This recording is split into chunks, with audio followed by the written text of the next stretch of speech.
That was a whole lot of dominance over Comet there. He was not welcome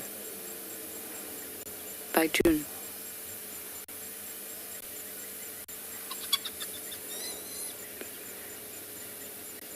Yeah, sorry everyone, it's not Ngwazi and Shimbulu, it's Pumela and Kingarika.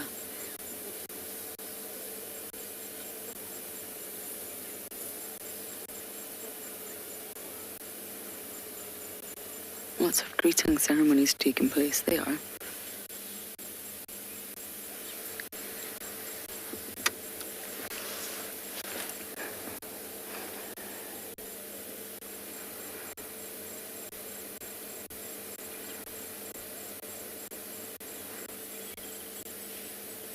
Heart's pair are actually getting huge. It's terrifying. Why are you growing up so quickly?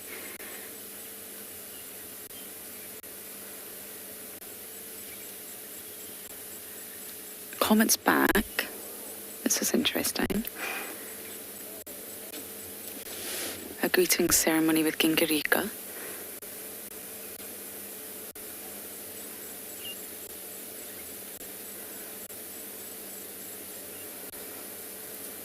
Males are welcome around the Dane. They're not welcome.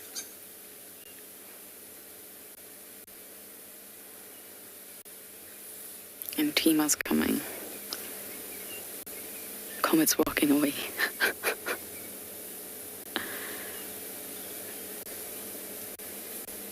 Oh, this is so fascinating. I'm so overjoyed to have an active Dane. So as I sit here, you guys, let's take a look at the weather across all our locations.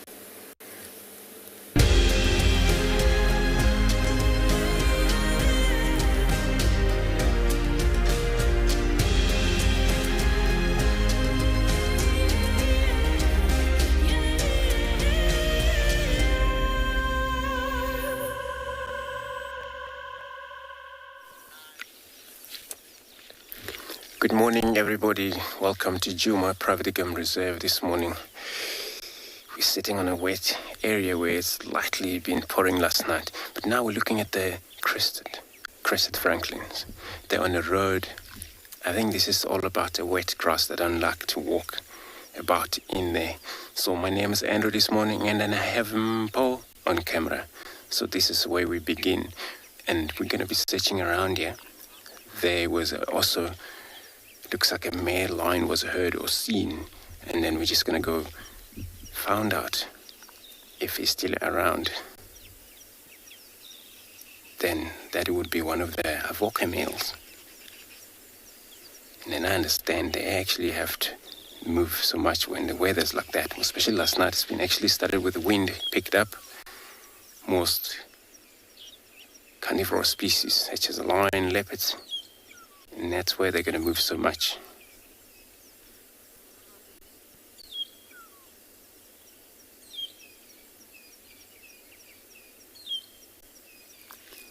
Crested franklin is one of the spare fowls around here. It's the most common throughout the park.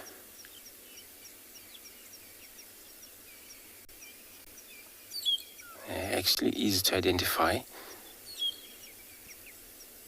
compared to other four.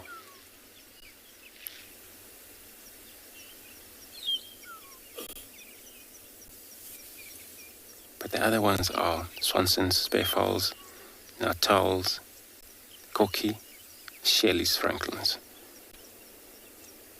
And this number 5 is a crested franklin right there.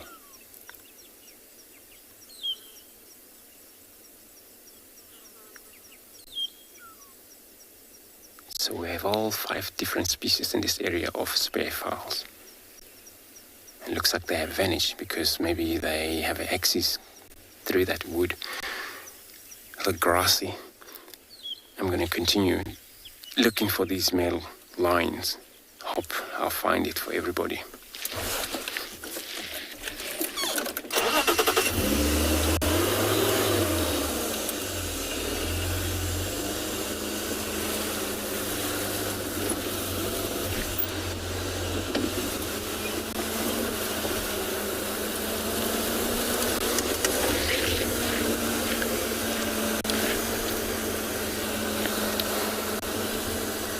So I'm going to be moving about searching for these male lions for everybody, but I'm going to be sending you across to Lauren.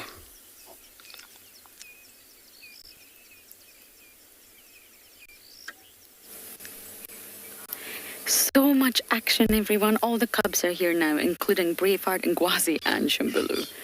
But Heart's cubs are really dominating, or they have been dominating June. Considering the size of June, she's bowing down to them. Now, if we didn't know the clan like we do, that immediately tells you whoever that cub's mother is, which we know it's Heart, is higher ranked than June. And that's why we need to sit here, we need to observe. June is a mahusa female, she is huge. And yet she bows down to Gingirika and Pumela. Hello, little one. Hello.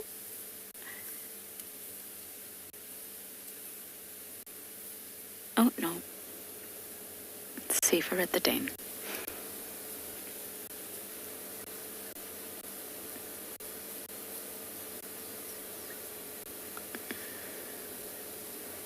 It's a whirlwind of spots. It's sometimes really difficult to keep track of who's who. Of course, the smaller ones are easier. Oh, I've got a set of false teeth. Who do they belong to?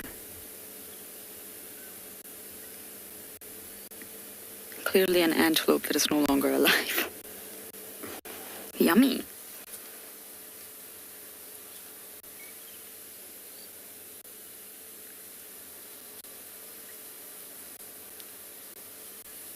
I knew today was a perfect day to get the den active, and that's what's happened. They've split. The bigger ones in den number...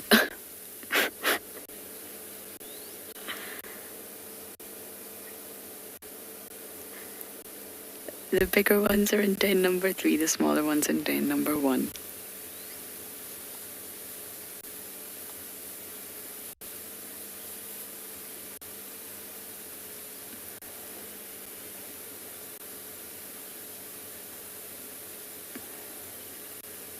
Look at the size difference here between this really is Shimbulu.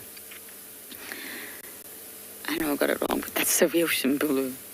And Intima's little one. Oh, he's going to try and go inside. Oh.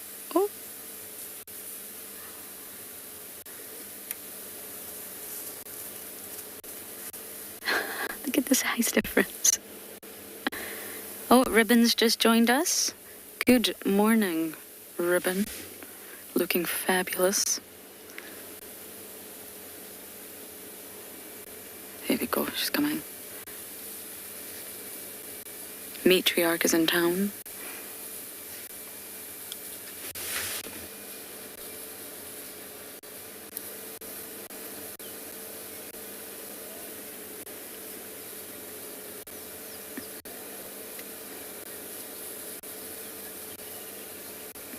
Javi, you do an incredible job at following the hyenas. I keep throwing names at you, and you're able to keep up. Good job. Now, don't worry, Ribbon's just behind the car. We can't really reposition, but the adult's still present.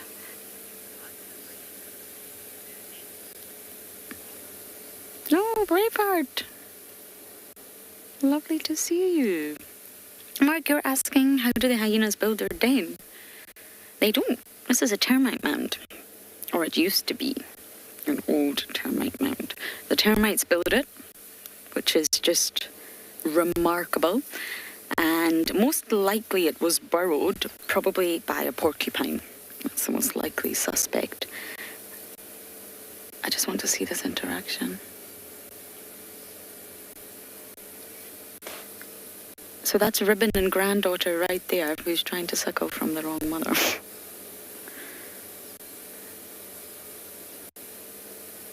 Grandmother and grandchild. So yes, it will have been burrowed by yet another species, and then the hyenas will come in and take over. And I think they do a lot of sort of digging once they get inside. The cubs are very capable of digging, and they will obviously renovate it. possibly change it a little bit, but it's actually a termite mound burrowed by another species and then taken over by the hyenas. But this one, the vegetation's still completely overgrown, so it's making it a little bit challenging to keep up with everybody.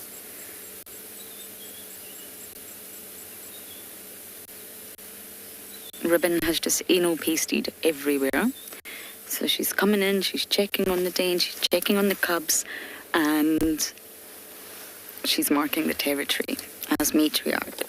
She's leaving behind a lovely secretion from her bottom, and that is how hyenas mark their territory, but that's what she's doing. They do mark around den sites, and that's how all the other hyenas, like Comet, like the males, Pika, Luca, Saka, that's how they know where the communal den is, synced.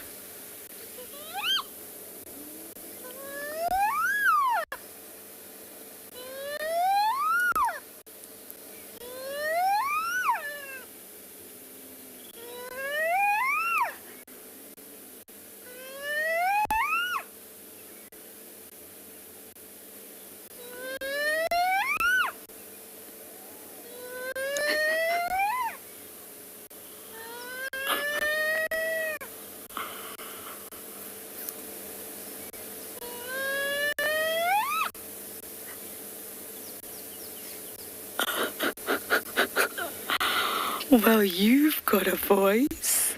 Can you believe that? The smallest cub.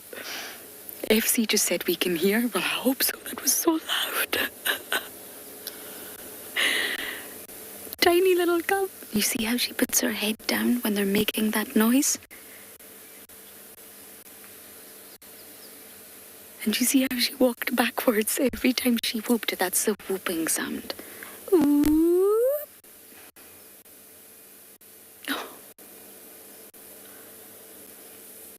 June's come. Devastated that everyone's disappeared. Where's everybody?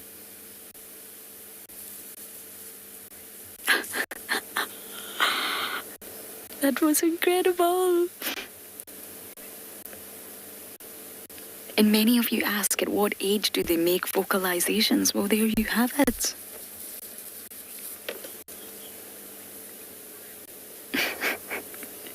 Rosemary, you're saying that's so cute, like a little siren. A little but loud siren. Oh, that has to be the cutest sighting of today. Vocalizations.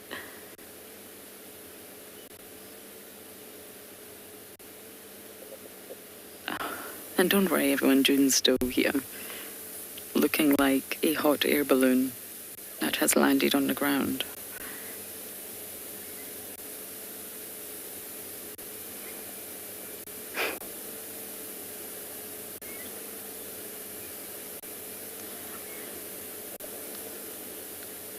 Okay, I am not going anywhere. Hopefully, there's more cuteness to come.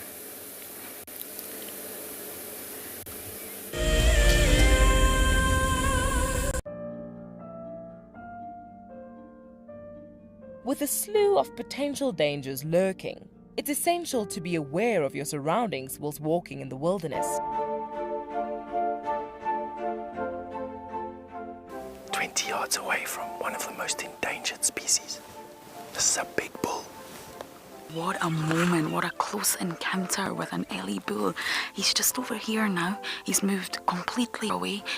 Being on a bushwalk and seeing a leopard, I mean, it's ridiculous to be this close to a leopard on foot and for him not to run is absolutely insane. How crazy was that? Through the gap there is just the back of the head of a male lion. He is absolutely unaware that we are here right now. I'll tell you, seeing lions on foot, it definitely brings out the caveman in you, this little scared human being.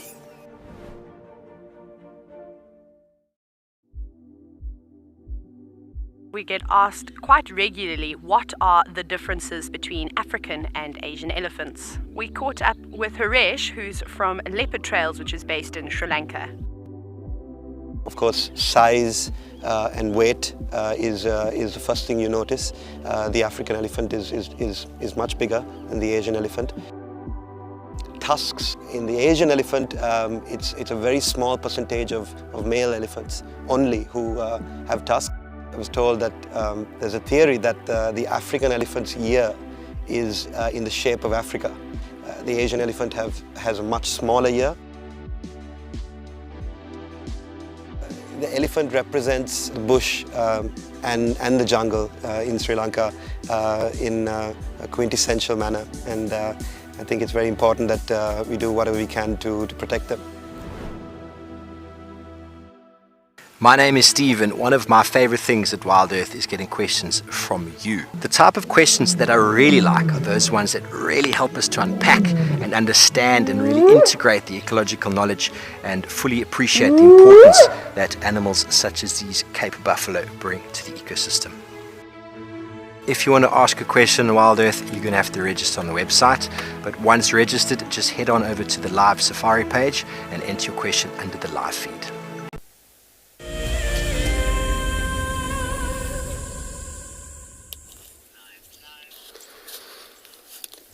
Good everybody, so we get to this position of this single male lion. He just fled in that grass.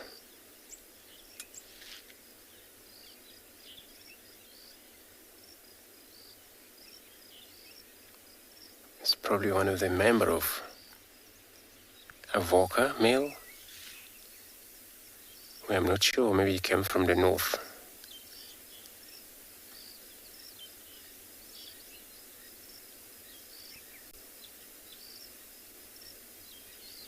Probably is going to be doing this because the weather, it's great, so it's not raining, but the temperatures for the animals, it's great, so it's dropped very well.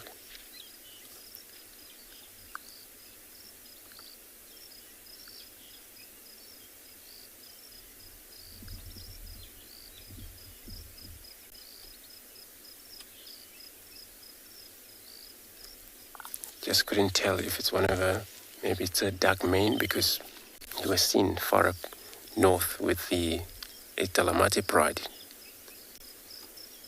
a few days ago.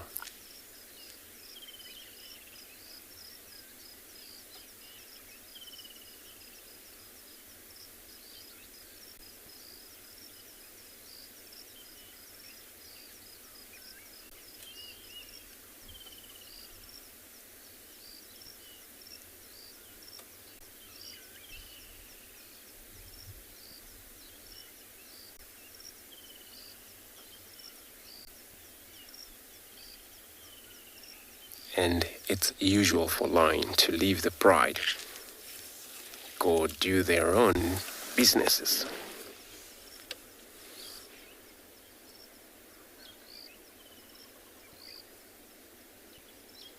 And that business is to make sure their territory is secure, it's safe. Reactivate their scent mark. Make sure it stays there as a message for the other lions that they not belong to the area.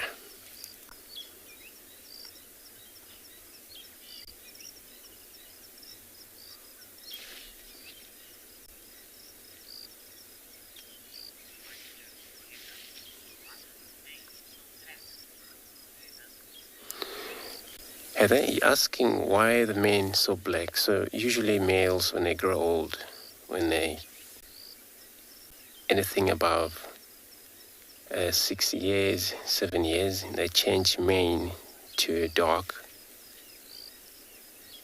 So when they're 4.5, 5 years, the mane is pretty much tawny,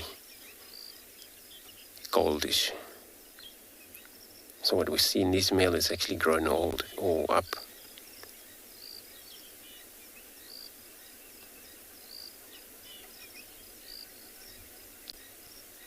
Yeah, so from 6.5, 7, 8 years, the mane for male lions change. But not entire body, only the mane. 'Cause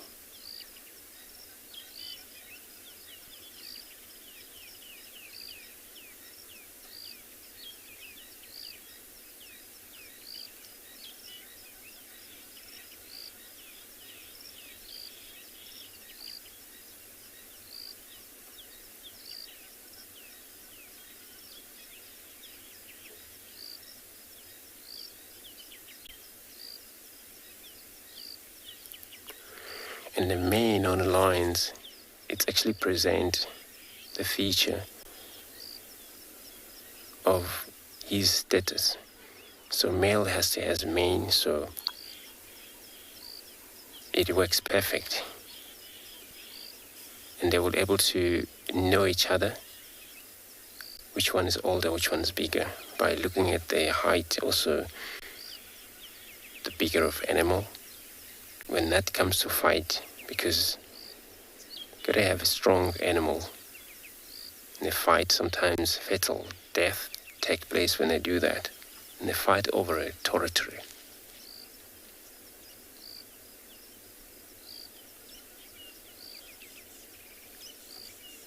So important to have mane as a male.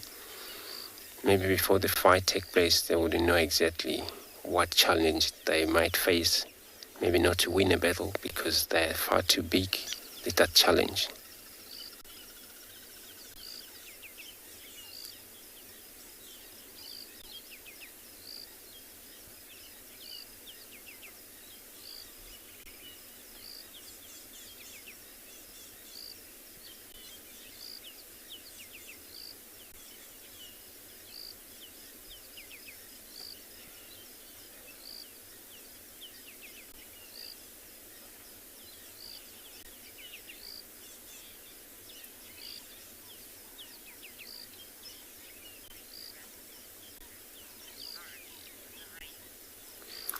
So I'm going to stay put here. Hopefully he picks that up. We can see how beautiful he is. In the meantime, I'll be sending you across to Lauren and Hyena.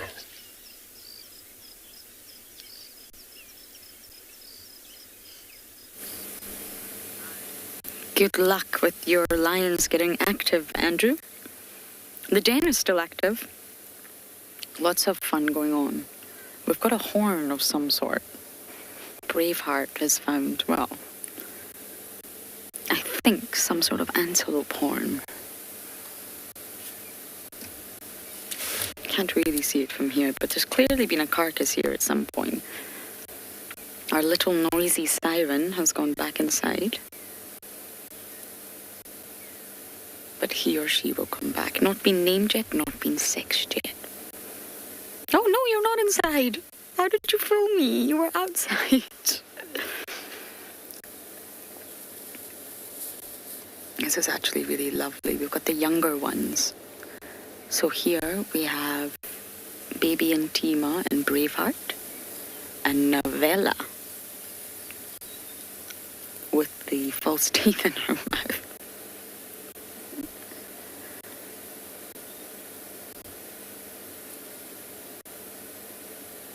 So this is the sort of younger ones. 2 girls and 1 unknown. Future of the Djuma clan.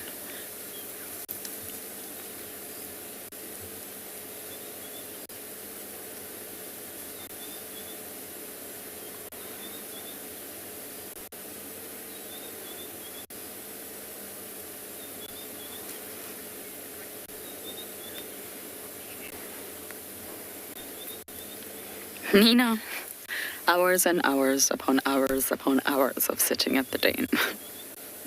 And I mean hours. A lot of hard work. And I get it wrong. I got it wrong earlier. Because they're getting so big so quickly and their spots are all blurring into each other. I thought it was Ngwazi and Shimbulu, but it was actually Pumela and Gingirika. So I get it wrong, but otherwise just hours of trying to learn these individuals. I mean, this lot are easy. There's 3 different age groups and they're all at very different stages in their development. It's the older ones that I sometimes get confused between. But what was really interesting there is very little aggression, you might have noticed. But Braveheart did try to dominate Novella. Now they're cubs. They will always frolic around, sometimes aggressively so.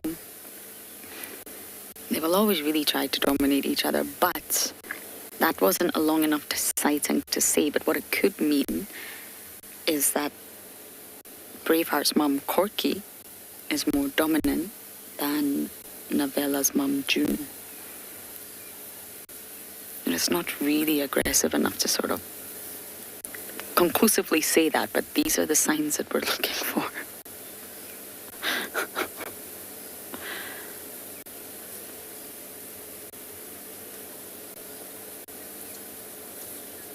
And out of all of the three of them, the smallest one is actually the most dominant. Because it's Ntima's child.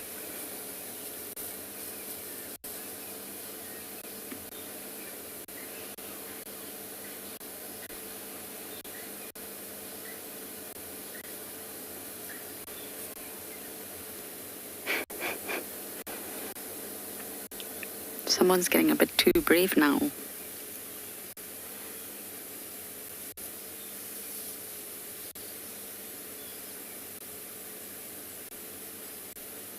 They all do have different spot patterns, Nina, but I actually don't go by spot pattern for the cubs.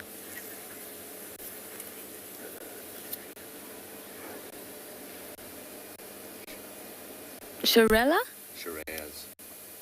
Shareas. You're asking how many different calls can a hyena make? Actually, a lot. It's said to be around 14 different calls, or vocalizations, we call them. And they will all have different sort of meanings for the hyenas. We do get the giggling, we get the whooping. It's a form of communication. They will communicate over long distances, and it's said that they can recognize each and every individual's calls, all 14 of them. Now, that fact alone immediately tells you they have exceptional cognitive ability, especially in larger clans. They know exactly who's calling, even from kilometers away.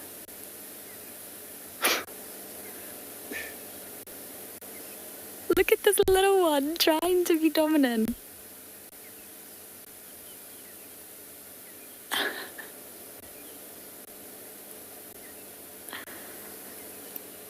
And look at the difference in Navella here, Junebug, and in Ntima's one. And you can see the spots just all of a sudden start to appear. The hair lightens. It's incredible. So I'm going to sit here for as long as I can, but for now, let's go across to Ngala to say good morning.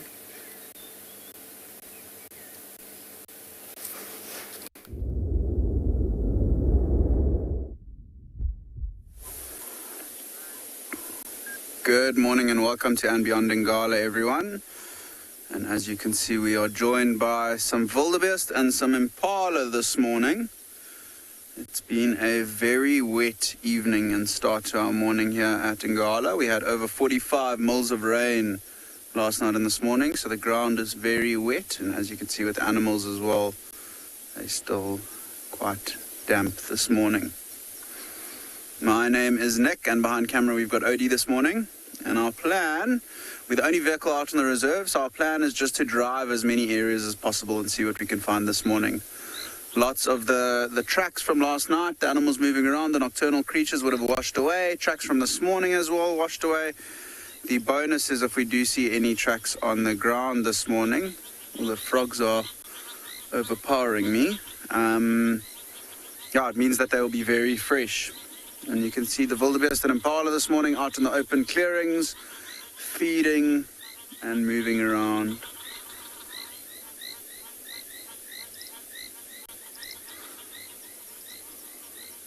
It's a beautiful start to the morning. It was, as I said, pouring with rain this morning. We had some coffee on the tea deck. And as it stopped, we have come out to see what we can find this morning. And not a bad opening for us with some wildebeest and impala, and they're all starting to move across to our right. The impalas are leading the charge, with the wildebeest following quite closely behind.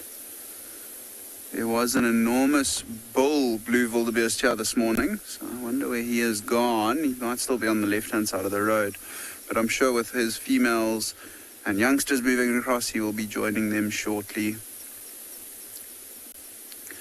Be interesting to see the behavior of lots of animals this morning, especially the territorial ones, considering the rain would have washed away all their scents. Means they will have to start scent marking this morning again. Get maybe a vocalization from a lion at some stage as well.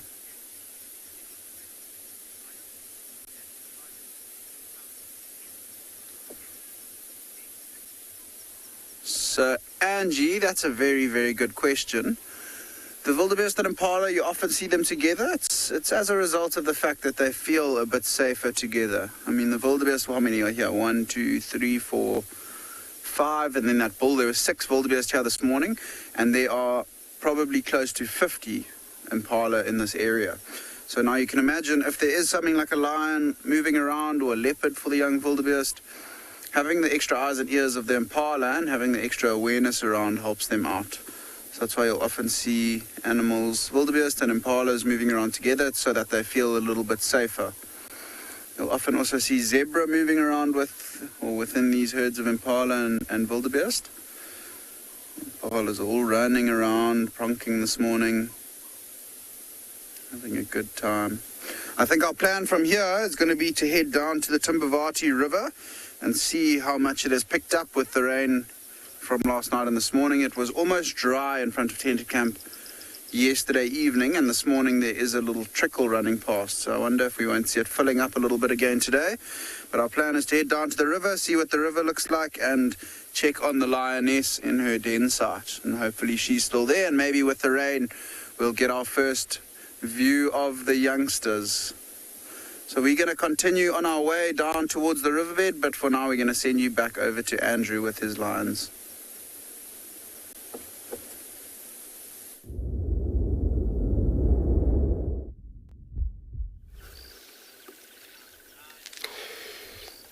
Good luck, Nicky. Now what we've seen here happens. He only flip over our male lion, so to do that, he just roll over to the other side, so he didn't even bother standing up for us. Since he will probably look at us from time to time, but he hasn't yet, so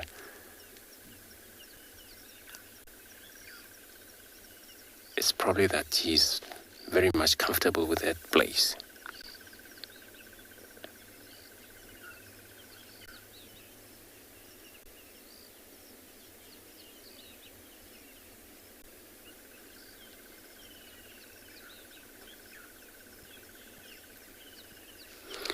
And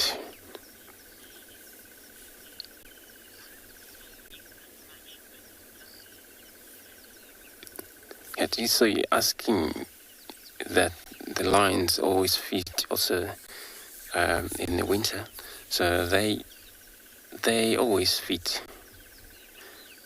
Oops, looks like he heard us. They always feed.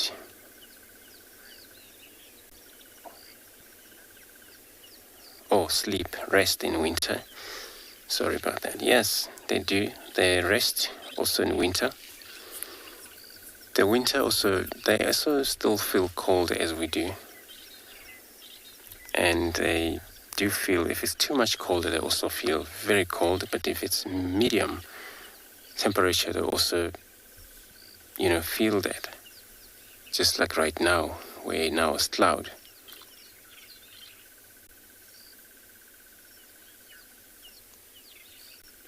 So even though those elephants are far too big, they have a thicker layer of a coat. When it's wind cold and they feel the cold, and they go down to the covered area where it's less wind.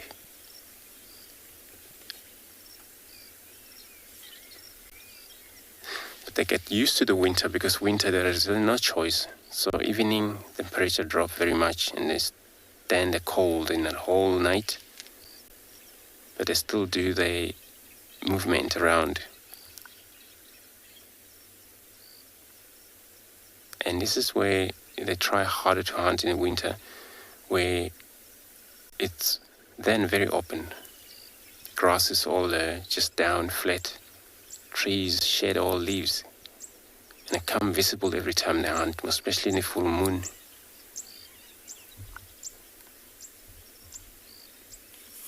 Oops. Oh. Looks like something frightened him now. Take it easy again.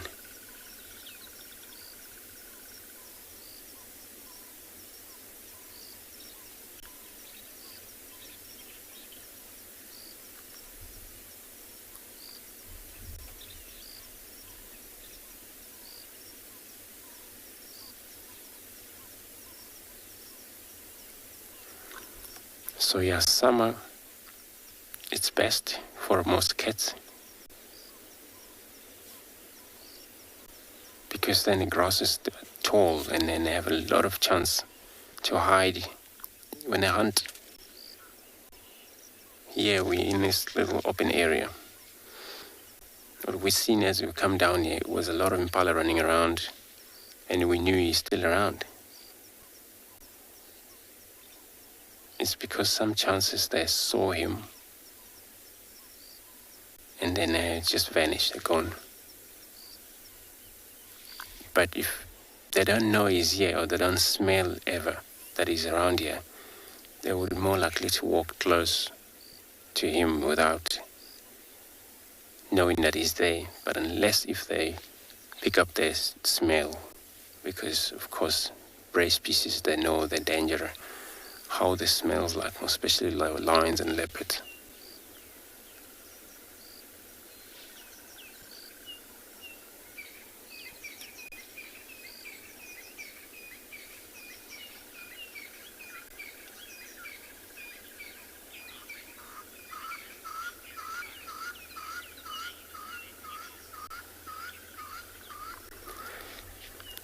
Anyway, so you're asking if the male lions leave the pride. He also sticks in the same area.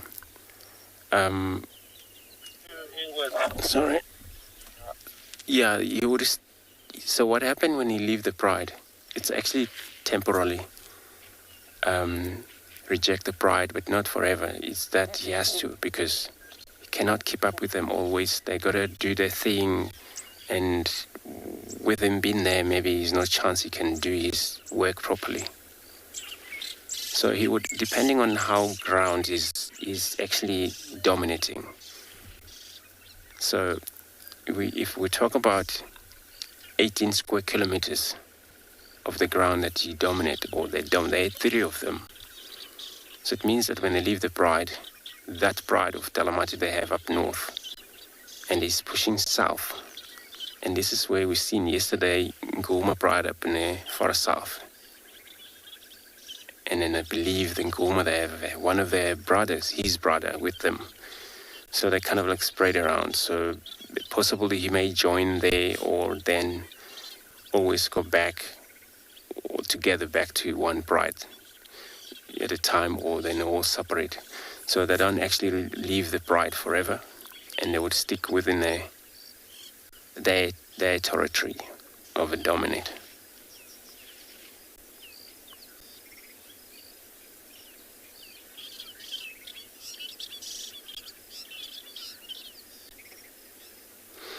So, but I've seen lions reject the pride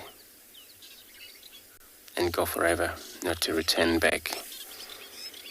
You know, we have a Birmingham here where they came in,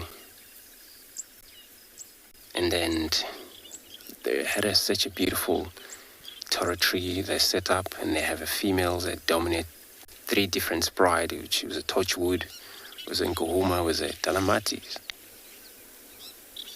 But because of maybe force of a power they have, and that they have to leave these all 3 brides, and then they move far south there.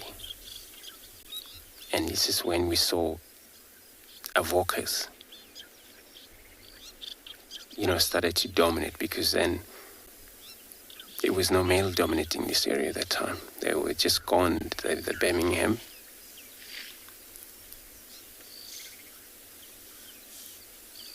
So that was actually totally reject the pride, and then decided to move somewhere else where they think they can win a fight, and they can dominate somewhere else.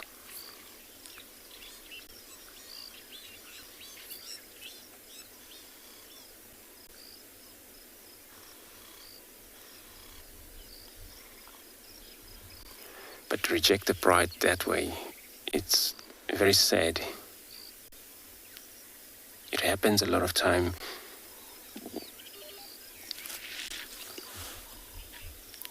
When the male reject the pride, and they have a lot of their cubs, and their cubs get killed behind while they're gone. So I'm gonna stay put here.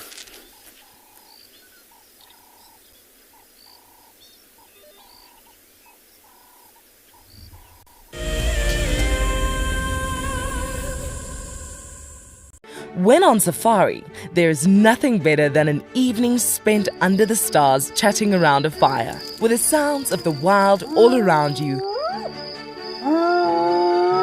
If you sign up to be a WildEarth explorer, you can build your own memories by joining our guides for regular fireside chats.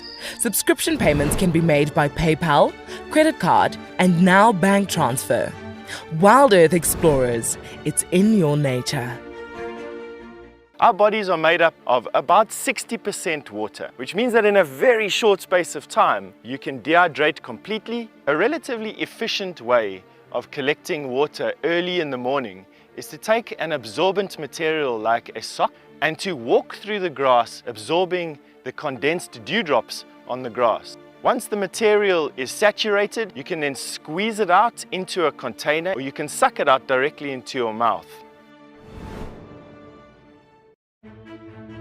Hi everyone, my name's Daniel Fisher and I'm going to be your guide this afternoon. I'm looking really forward to taking you through and showing you all the beautiful places here at andBeyond in Ngala. If you have any questions, please register on our website. Once registered, go to the live page feed and post your questions underneath the live feed. Join me on my next safari through andBeyond in Ngala on WildEarth. Send me live questions through the WildEarth website and I'll answer them live from the African bush. Something very, very interesting. I didn't plan this, but this is a scene rarely seen. This is what we call a journey of giraffe. So beautiful.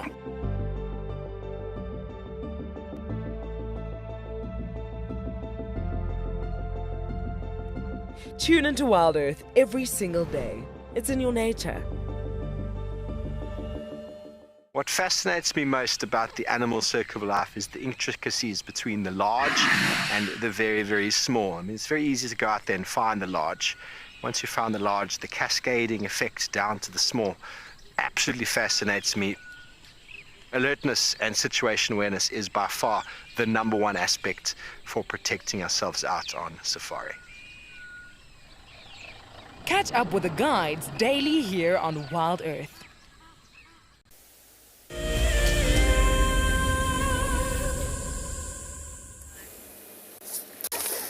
The action at the hyena den is non-stop. It's been such a...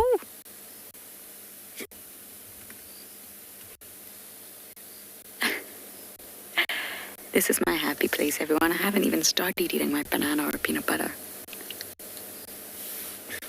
Been too occupied. It's been very sweet. Now, just to give you some context, Ribbon's here with her 2 boys, but she's been licking and booping with her nose all the cubs. Ribbon really is really special. They all are special, but there's something about Ribbon and her demeanor and her character and just her general ethos. She's very, very gentle with all the cubs. She lets them all boop her, she lets them all sniff her, she gives them all a little lick. Very, very tender. Every single one of them. Hearts, Corkies, Junes, and of course, her very own grandchild. I've been waiting for a morning like this for a long time. And it's down to the weather. It's still cool, it's still slightly overcast.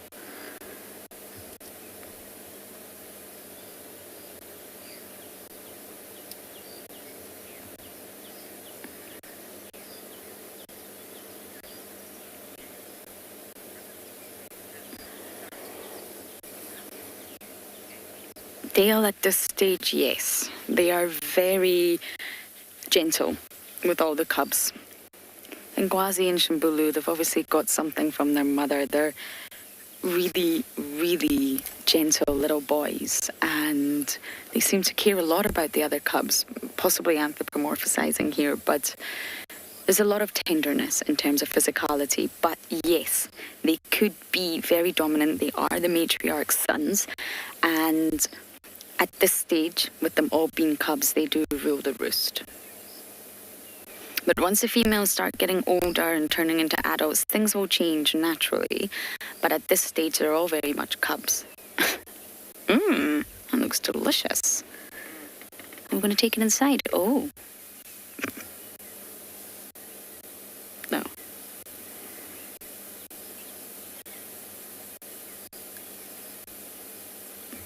Now I can assure you this cub is not eating. It's more like a toy, just gnawing with its teeth. So yes, Dale, they are dominant. They really don't act it. I think I can count a handful of times that I've seen Ngwazi and Shimbulu be extremely dominant, considering they are the matriarch's sons. But it'll be interesting because will they disperse like the rest of the 97% of spotted hyenas, or will they stay like the 3%? You normally find that 3% that do stay with their natal clan and act philopatric will be those higher ranked males, because life is good. Life is great. Your mother's a matriarch. Everyone respects you. You're getting all the food. The high ranked males are more likely to stay, but again, it's better for every individual male to disperse in order to get mating opportunities.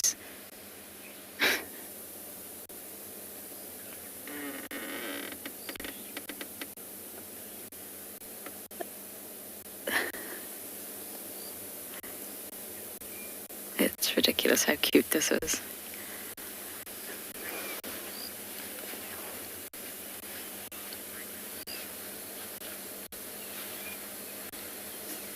I didn't catch that name, but yes, they do have milk teeth. And believe it or not, hyenas' cubs are born still altricial, but they're a lot more precocial than the other predators, be it cheetah, lion, leopard. They are born with their eyes open. I wouldn't say fully open, not full sort of bright wide eye, but they definitely are born with their eyes open, and they're born with their canines erupted. Their milk canines erupted. And they're very aggressive from the minute they're born, especially with their sibling. So they're a little bit more developed than the likes of the other predators. The gestation period's marginally longer. It's 4 months, 16 weeks. But they still are altricial enough that they need to be kept in dens, of course. But yes, they do have milk teeth.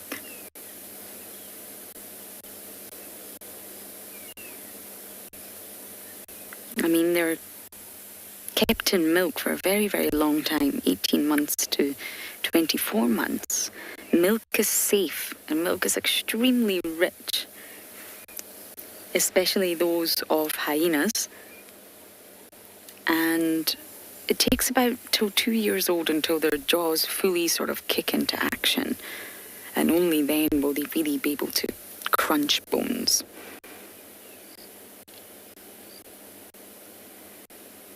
And Darby and I were just chatting about June's huge belly, and it's remarkable. We see them a lot. We saw Comet the other day, and he looked like he could not even move. He was rolling down Philemon's cut line. But they hunt so much more than we realize. They have this terrible name for being scavengers, and yet all predators are scavengers, mostly. I mean, cheetahs and wild dogs do prefer fresh meat. But if times are tough, they absolutely all will steal from each other. We've seen Hosanna steal from Pretty. We've seen the Nkuhuma steal from Hosanna. We've seen Tingana steal from Tlalamba. And they all steal from one another. And yet hyenas just have this really terrible reputation. But what we mustn't forget is they do hunt. There is absolutely no way all members of the Djuma clan could sustain, thrive, just solely by stealing leopards' kills. They absolutely hunt. We just don't see it. The environment, what we're dealing with here, is very dense. It's very, very thick. And the hunts are probably very easy. Wildebeest calves, impala lambs. The smaller animals, it'll be over very, very quickly. I wish we saw more hunts, because that would really show everyone that they do hunt. Yes, they scavenge, but yes, they hunt. They hunt by coursing, similar to wild dogs and the Ethiopian wolves. They just run, run, run, run, exhaust your prey. Incredible stamina. Whereas your cats, they rely on stalking and ambushing. Hyenas are the opposite.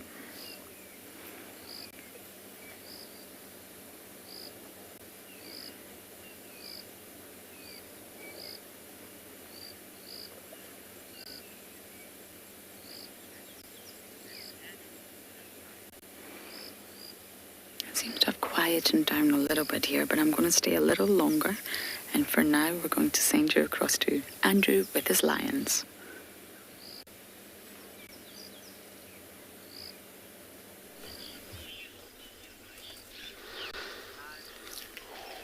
Right, everybody, at least we got these male lions. Putting his head up, trying to catch his tail, looks like it.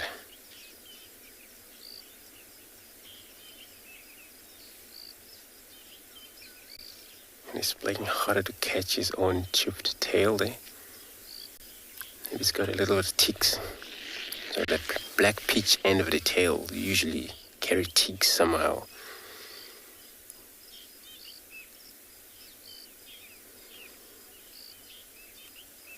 He's gone flat again.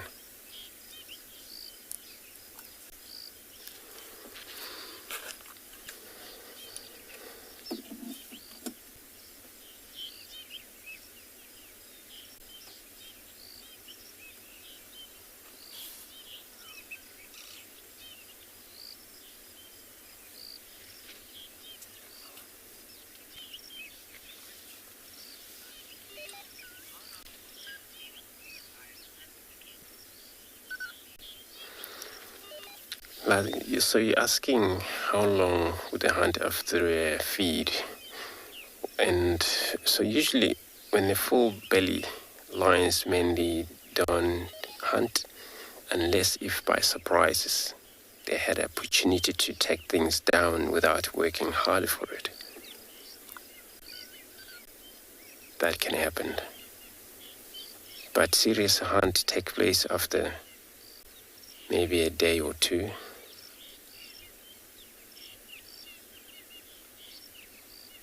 Because they eat so much sometimes, and then with that full belly they cannot chase and they cannot till they digest properly, which digesting quick, full tummy would be properly digest in 1 day or two, which means third day then they'll probably would be interested on properly hunting again.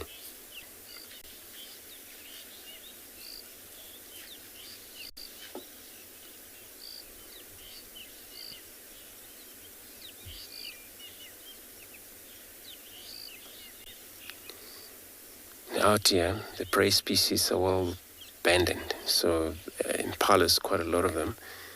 So for pride of 12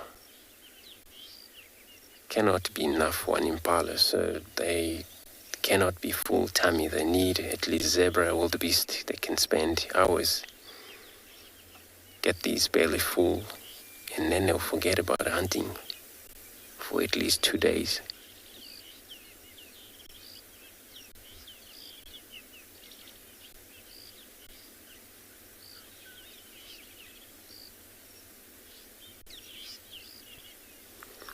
Well, to me, it doesn't look like full belly there. It's very empty belly.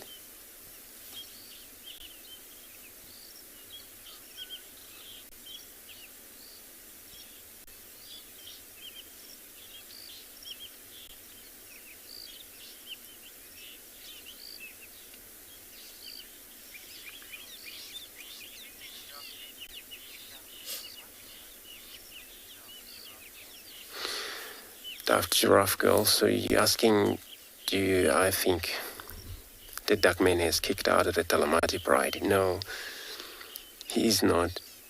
So he's just having a kind of like a, time for himself to be able to work out his territory centimark. He would probably rejoin them again or join the Goma, whichever pride is around here.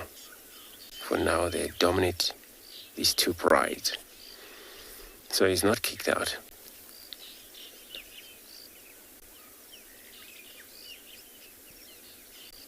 So we saw him It's a few days ago up north, far north, with the Talamati Pride.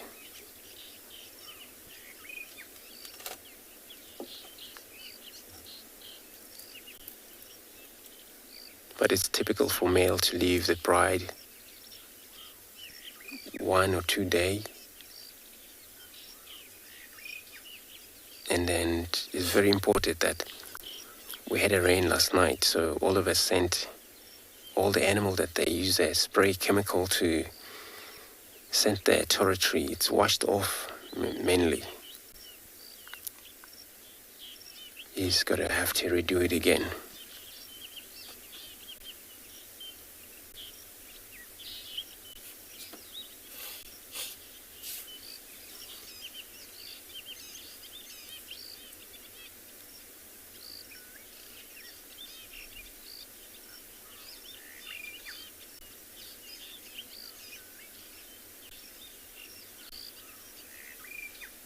That also is resulting in Hungary take place for quite a few days when he's separate from the pride, and unless if he scavenge or get to kill something around here by his own,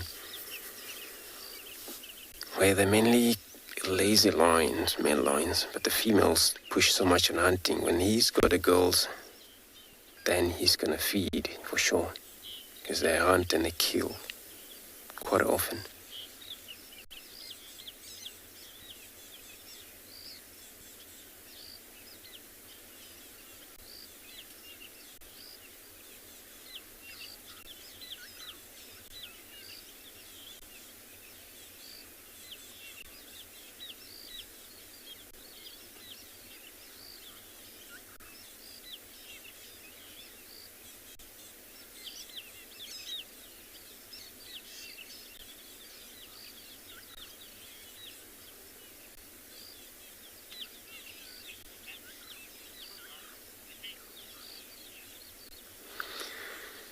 So I'm gonna take another time, see if he probably stood up for us.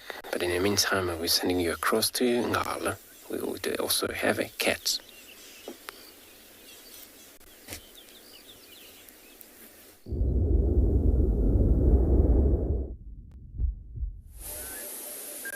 Welcome back, everyone, and as you can see, we've been super lucky this morning. We came towards the lioness's den site with what we've only seen as 2 very small youngsters so far. I think they're still too small to be coming out of the den. And the young lioness and her 2 cubs, the 1-year-old ones, were here. And then as we were driving back from the den site, we saw another 2 lions that have come.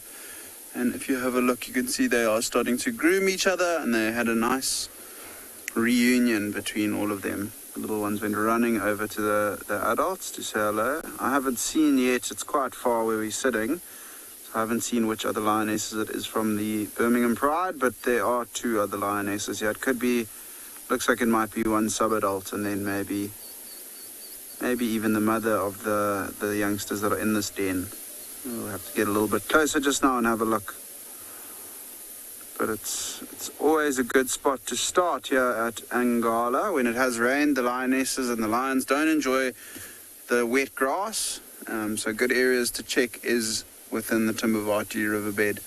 And the river has come up quite considerably since yesterday. It's still very much crossable, but it has come up quite a lot since yesterday. Odie and myself couldn't believe our luck when we came here and there were lions. We thought we were going to have a bit more of a difficult morning trying to find any of the predators, but here they were just in the riverbed. It was actually the same place where the lioness with the 2 older cubs, the 1-year-old cubs that are in picture, those 2 that are lying in the middle there, they were also born in this area. Still only part of the pride. The rest of the pride, as I mentioned yesterday, we did have tracks of what we think were the part of the pride with the old lionesses and the 2 white lions, but they crossed out again. And then this morning with all the rain that we've had, we didn't even go and check there, because unless we're lucky and they're lying on the road, you're not going to see tracks of where they've come in. So I think later this morning we'll definitely go have a look around the east and see if maybe they haven't come back. I'm quite excited to see that portion of the pride again. We haven't seen them for quite a while.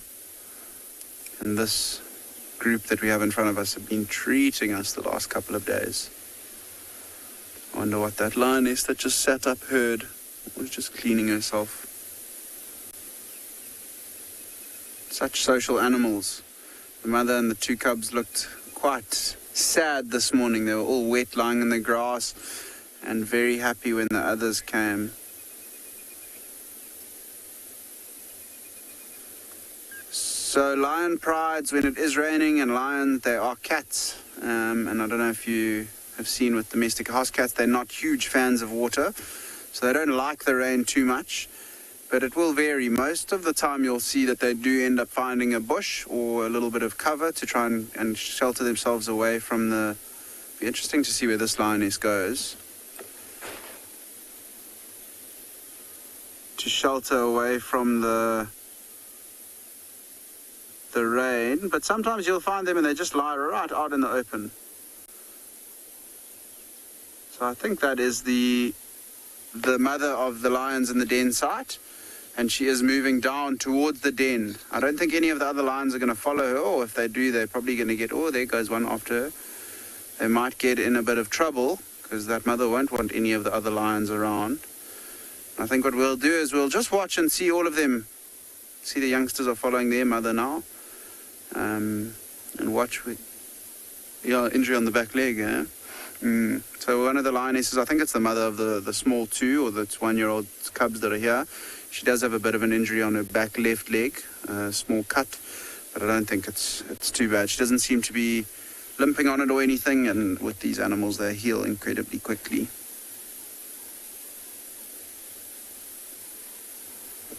So I'm sure these lions, during the rain that we had last night and this morning, I'm sure they would have been sheltering somewhere. And then as soon as it stopped raining, they come out into the riverbed where, as I said, there isn't wet grass, and they can dry out quite nicely. It's the little lioness youngster that's followed. That's the little male that's still lying at the back there, so he's not too interested on where those other lions have headed down to. And we can get down there, so I think we'll just watch all of them move across. And then we will try and reposition. Hopefully our signal is strong down the bottom as well.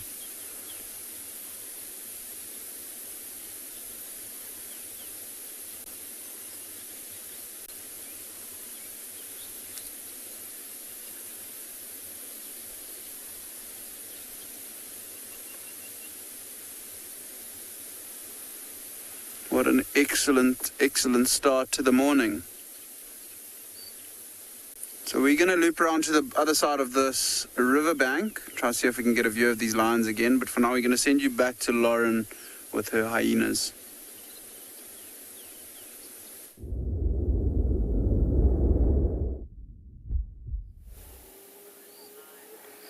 It's definitely calmed down at this end. Did you hear that? And June is actually also suckling Novella, but we can't see. They're too sort of far buried into the thicket, and everything else has gone quiet. Oh. There you are, little Novella, also known as Junebug.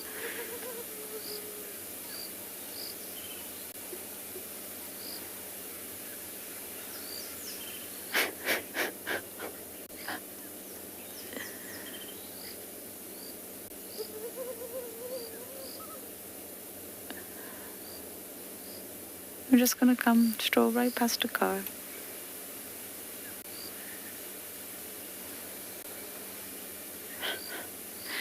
Now, I have not seen hearts in a really long time. I've seen corks, I've seen June, I've seen Antima and ribs. Not seen heart, but Pumela and Gingirika are thriving. I just wonder, where is Heart? She was around a lot for a while. Very dominant female, very large female. Has a close relationship with both Ribbon and Antima. Always. And I know this is going to sound slightly silly, but friendships, and I use that word loosely, are very important in hyenas, social alliances, and there's a fantastic paper by KHOZA on that you can read online for free. And it really does say it's very important for hyenas, females, to have alliances, not to be a solo isolationist.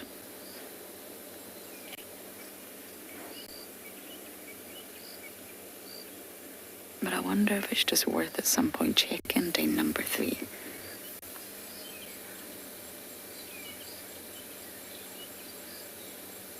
But what a fantastic morning, everyone.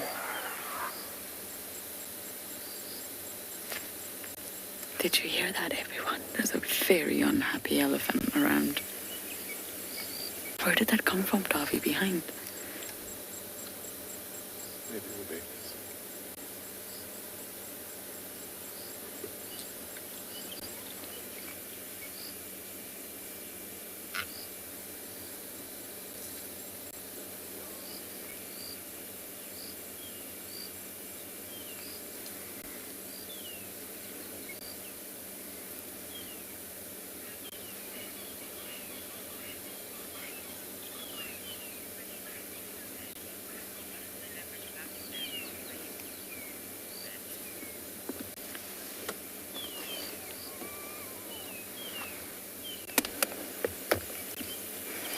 Mandy, you are asking what is the average lifespan of hyenas. Of course, in the wild, it will differ in captivity, but we won't talk about that. They can live up to 20 years in the wild, which is a really long time, actually, for a mammal. So, of course, with no human intervention, they can live up to 20 years. And normally we say, as a rule of thumb, females live longer than males in your leopards and your lions, because males are renowned for fighting and clashing and lots of physicality. But in hyenas, that's not the case, because of course within hyenas, the females are the dominant ones, and they are also the ones that resort to aggression and fighting.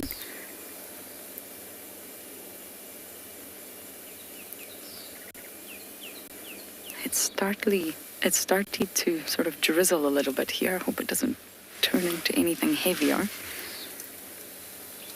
We may need to put some covers on shortly.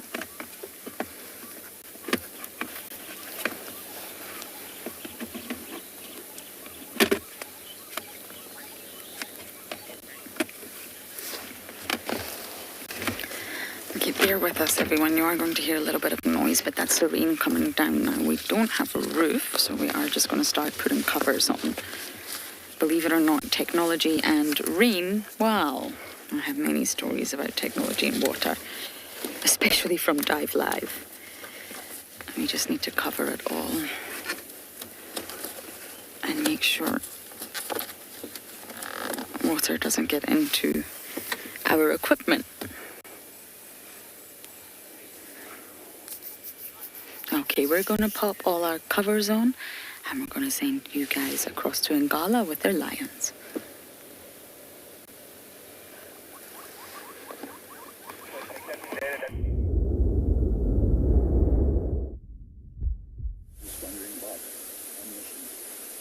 No, I think this one of these here might be her, yeah. No, I'm actually all good shot, Eddie. Yeah.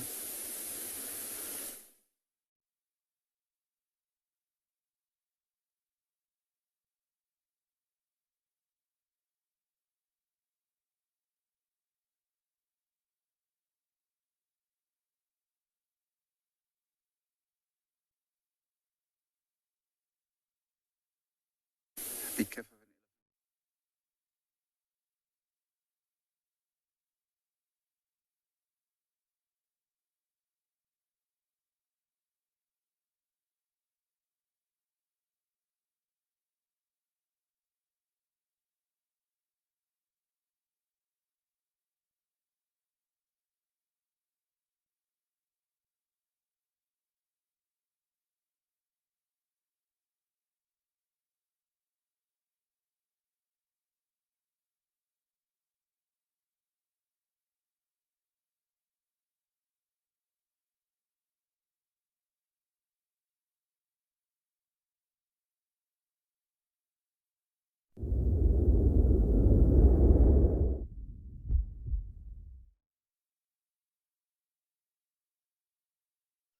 Sorry about that, everybody.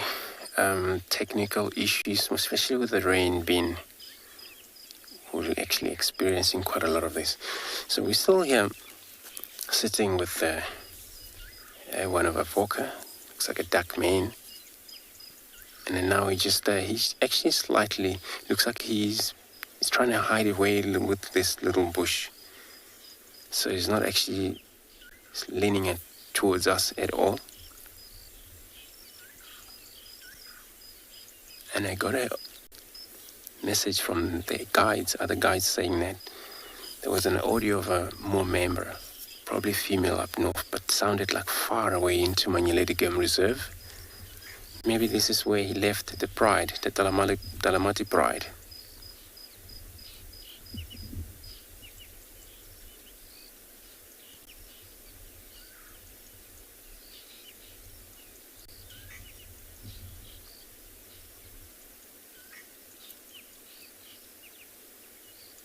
Oops.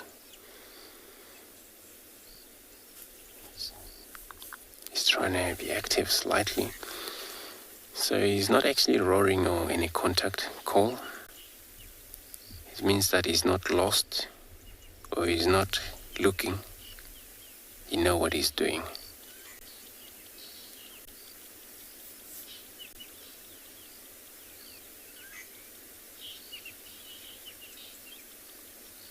And he's probably happy because if there's something wrong going on, this is when the other male has maybe come into his territory.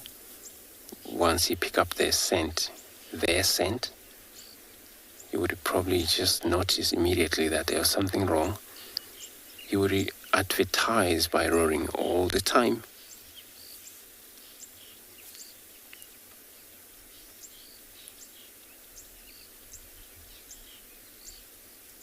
He's looking up, probably the flies bothering him.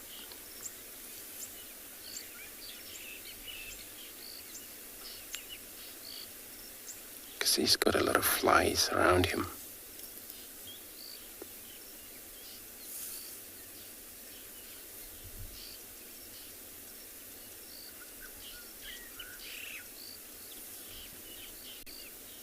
Oops, it's so beautiful that we can see his properly head in the mane.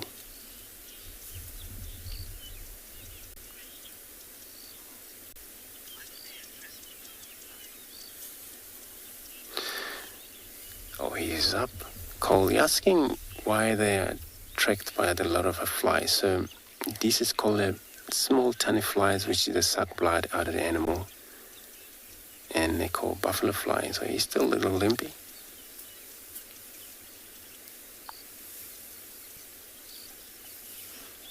But I'm sure he's going to be alright. He's going to be alright, brother. So yeah, these buffalo flies, they follow all animals. You find them on a cat, you find them on impalas, all different type of animal. And they can actually bite human as well, and it's so painful.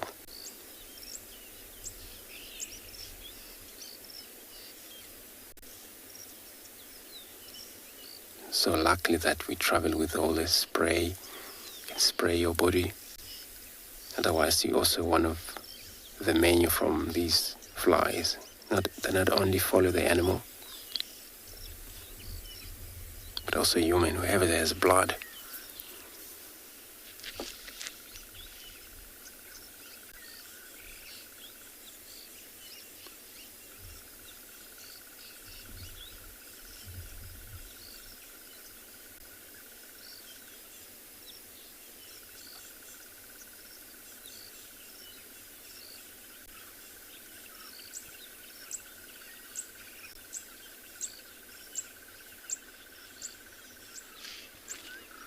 So just to the south of us, that's where herd buffalo was seen yesterday.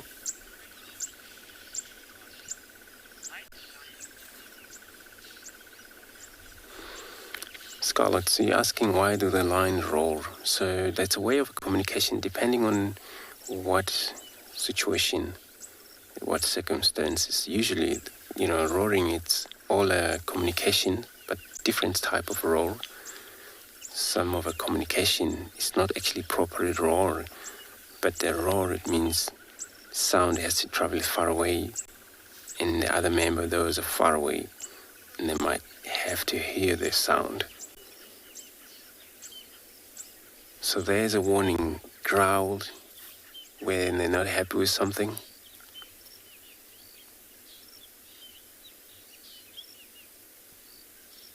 There's a sound when they're not happy with one another in their pride. But roaring, it's a communication, also advertise places where they dominate, especially males. That's why they have to roar.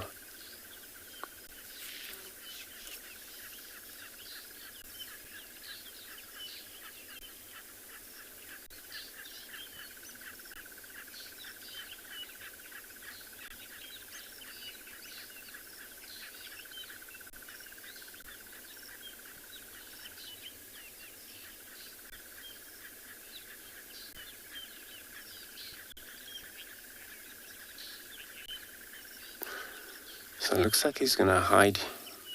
I'll try to see if we can get a more visual of him, but if he's gonna hide like this, we're probably gonna look for something else.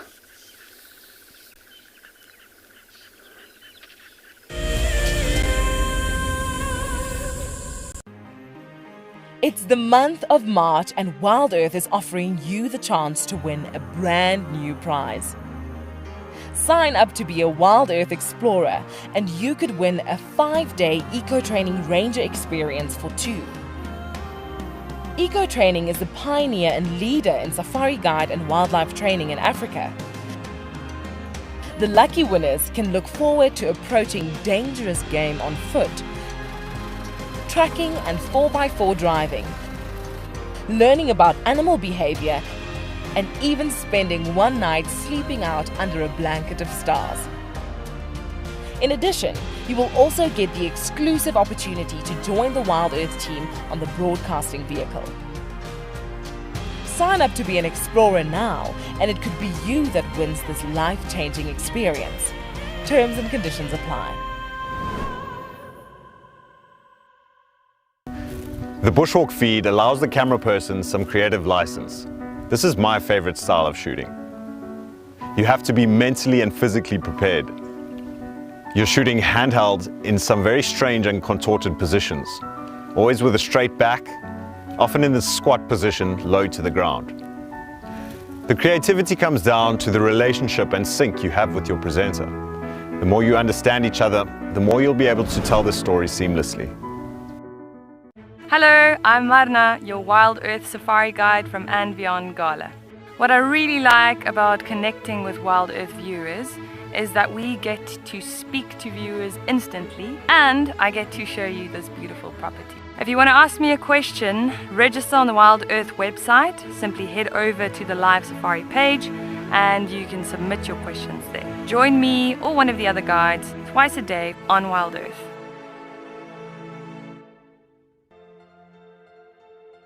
This is a battle of 2 great carnivores of the African wilderness. Whew. Whoa! You don't want to be under those jaws. Definitely, this round goes to the lion. Look at that. Fantastic. Expect the unexpected here on WildEarth daily.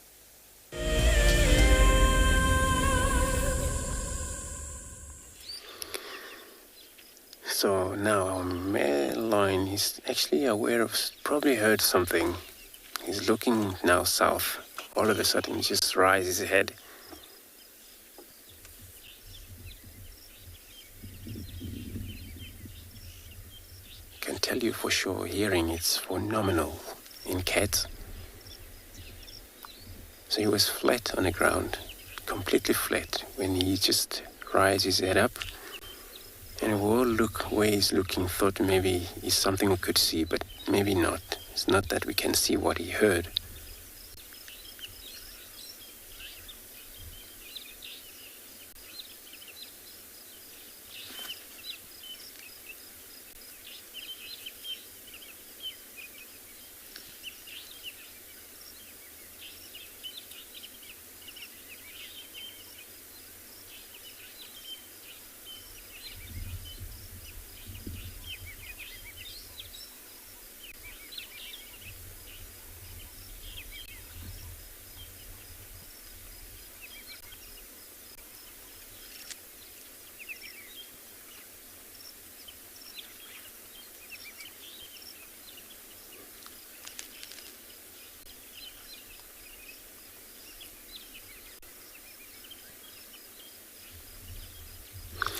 So animals, they don't mind rain. They can't do much of it.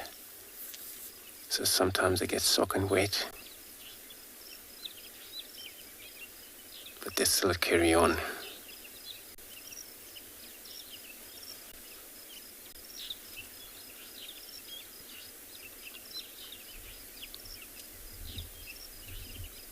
You're actually looking again. So I'm not sure.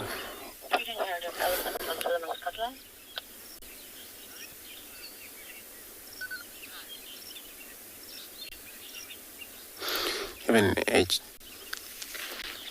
8. So you're asking if lions hunt a preferred taste or a sight. And of course, it's all about, sense of smell when they hunt. And they prefer both sight or hearing, but also scent as well. Where smelling, it's so important when they have to move around, get where the animal started to, pick up the smell of the prey species. And this is how we actually get all detail of how fresh the animal were there. But hearing also provide very good details that if they could hear an audio, it doesn't matter how far away that audio come from. But that applied the same with smell. They picked up, could smell something died so miles away, and they would even try to measure the distance and knowing how far it is for him to get there.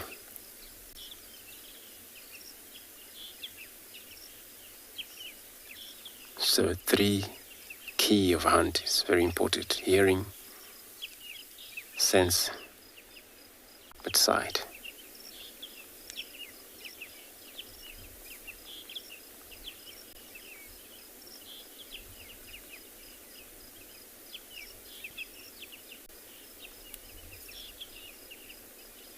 It looks like every now and then he's trying to get a hold of his own tail.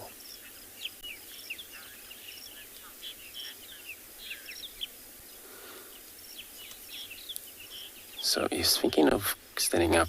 I'm going to take another moment to have a look at him. I'm going to be sending you across to Lauren, who she's also a beautiful herd.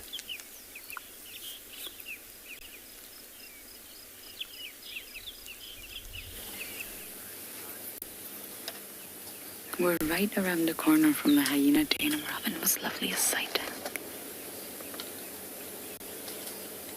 Look, destroying the marula completely.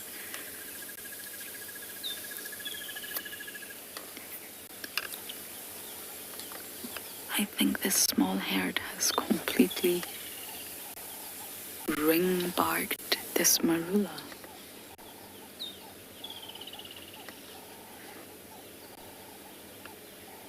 Now the outer bark protects the trees from disease, insects, and once it's removed completely like this, the tree becomes vulnerable or weak, and without the tissue, the necessary tissue, the xylem and the phloem, can't survive.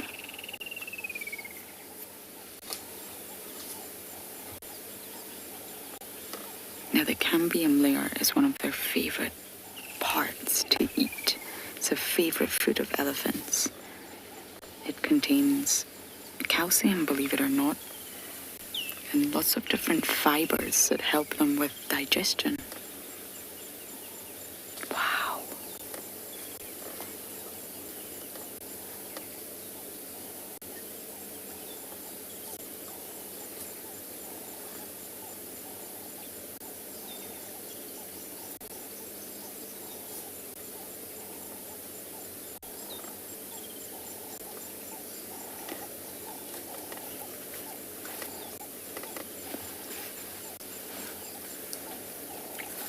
Marula tree. It's not just one, everyone. It's 2. Look at this second marula tree here. Completely debarked.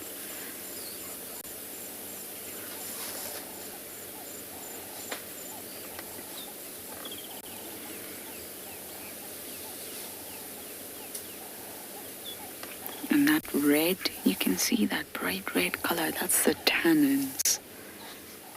This marula most likely won't survive now.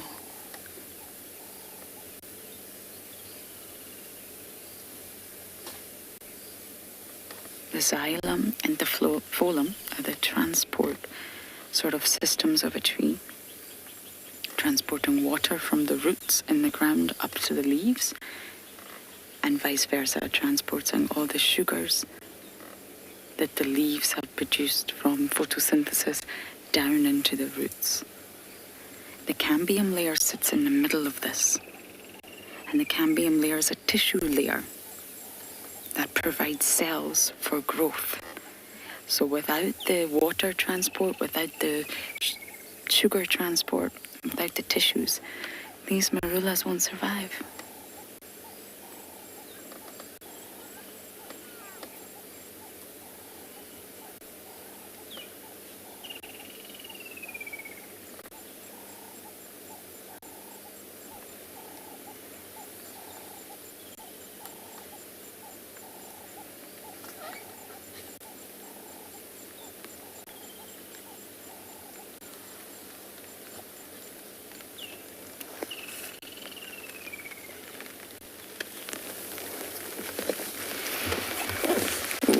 It's coming down heavy. Okay, bear with us, everyone. I don't know if you can hear the rain, but that is heavy.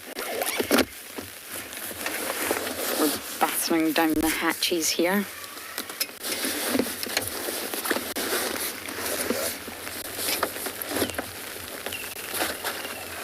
Okay, everyone, this is too heavy for us to stay. I don't actually know how long it'll stay like this, but we do have to leave for now. Unfortunately, we don't have a roof. So hopefully it will pass and we'll be back with you all shortly.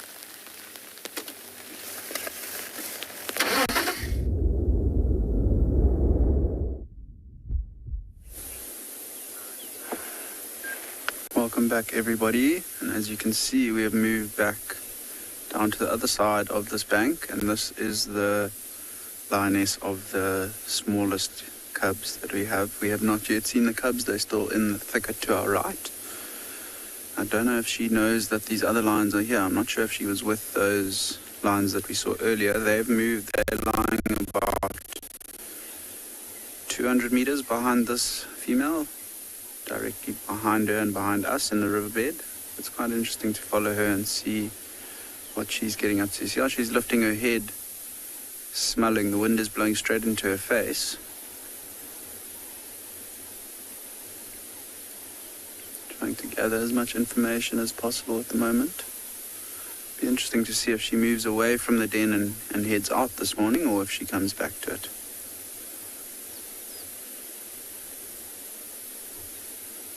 Whilst we were sitting next to the den site looking at the other, well, she's coming back towards us.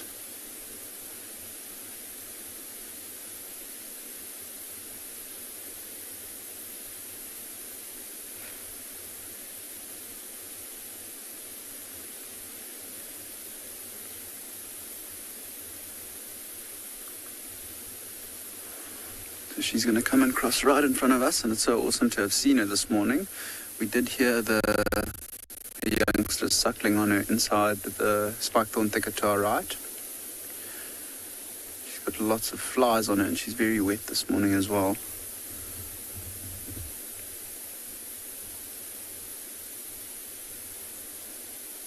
And if she knows that the rest of her pride are lying not too far from us.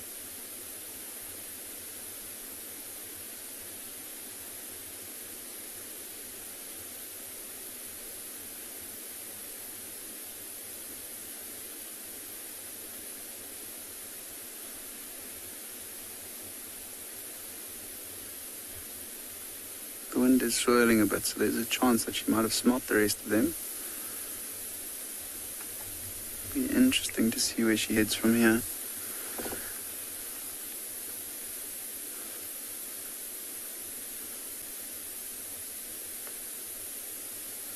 You can see her teats over there, and see how they're a little bit swollen. You can see the youngsters have been suckling on them quite a lot of late. We think that they are only about 2 weeks old, so they haven't been brought out of the den yet. A couple of the guides have seen her carry them across, and we've only seen 2 youngsters so far. Both of them are tawny, so no new white lines as of yet, but there is still a chance that there could be 1 or 2 more youngsters inside this spikethorn thicket to the right of us.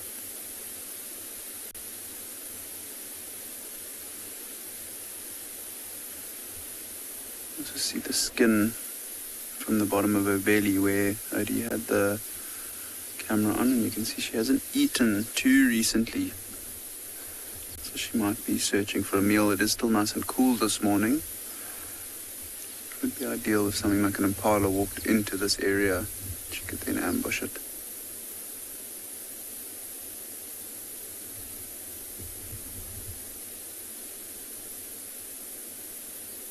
Very wet lion.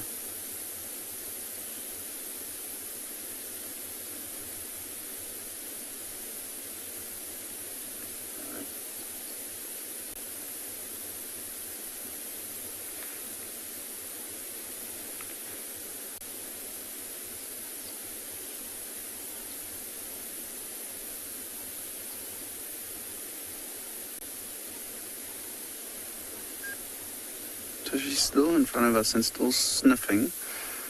And I wonder if she hasn't smelt those other lions. These animals do have an incredibly good sense of smell, but if the wind is blowing the wrong direction, she will struggle to pick up on their scent because it'll be blowing their scent away from her. Currently, that's what's happened. The scent of those other lions is blowing away from her. But it will be interesting to see if she does find them.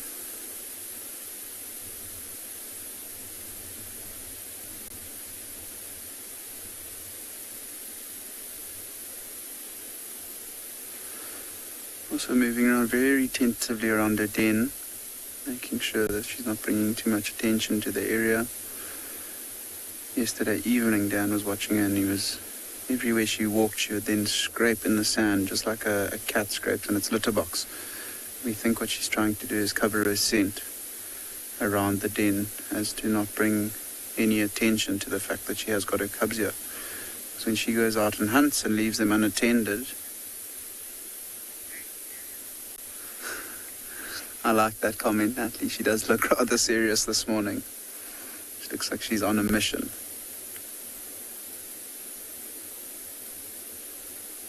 Yeah, as I said, with covering her scent, when she does move away from the den side to hunt, here's another lion coming behind us into the den. We might not be able to see that one. Not helping her as well. She's moving around the wrong way now.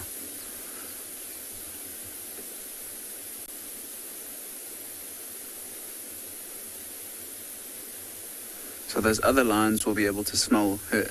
That's the difference. They'll smell her, she won't be able to smell them. And they're all coming into this area now. So I'm just going to keep quiet in case she does pick up on any sounds and wants to head to where those other lions are.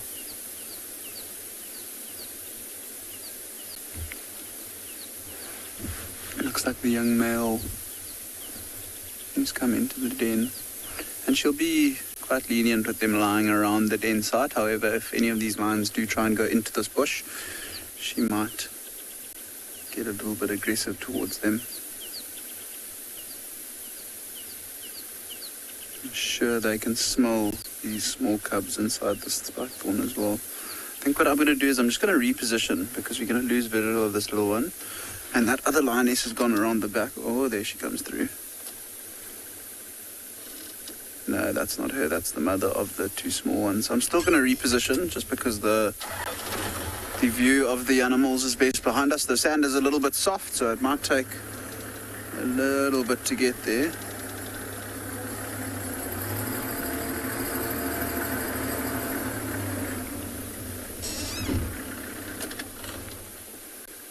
You can see the lions are all coming right towards us now. This is actually one of the sub-adults here on the right.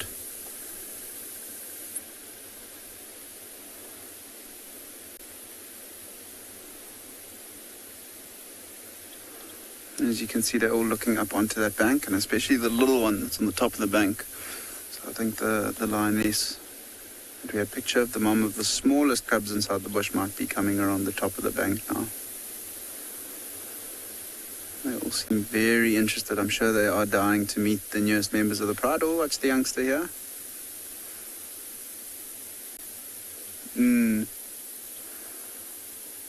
They're all heading up, very inquisitive. None of these lions would have met the smallest cubs yet. They haven't been introduced to the Pride, and they haven't even been bought out yet. So I don't think that the old lioness, the mother of the small ones, will tolerate them going inside the bush. But you can see they're all quite inquisitive. Oh, exactly that. I think one of the little ones got a bit of a swat, and you can see now they're all moving away.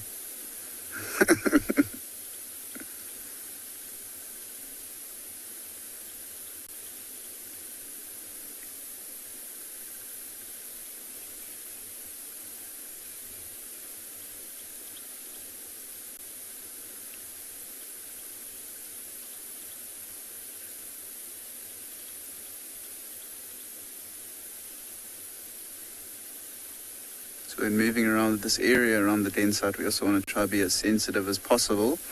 So only making one track in and one track out and not moving off that track. Just to try and disturb the sight of the smallest cubs as little as possible. Little one's going to mom. You can hear them vocalizing as well. I think they got a little bit of a shock when that lioness had a go at them in the bush. So they quickly run back to mom for her protection, to be by her side, and you can see mom's actually busy grooming the young male. There, Odie, it's the sub-adult lioness with the wound on her back leg. So have a look when she walks past there, that back left leg. Tiny bit of a limp, but I don't think it's anything too serious. Looks like it's a cut maybe from when they were feeding at a carcass, maybe from a hunt. Not too sure how she got that. But with lions, they heal incredibly quickly, so it won't be a worry to that young lioness at all.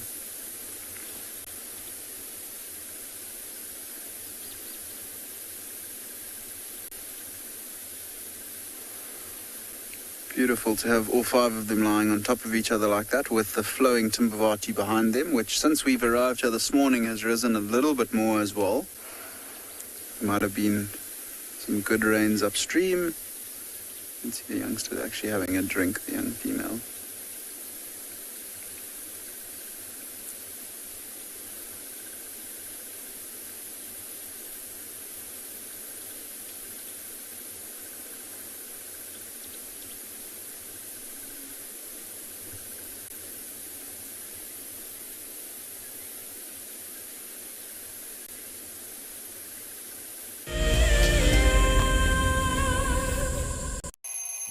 Our lives are dictated by alarm clocks, traffic jams, constant multitasking, and countless distractions. The wilderness is where many of us feel the most human. On a bushwalk, we become part of the natural landscape. As you step off the vehicle, everything comes alive.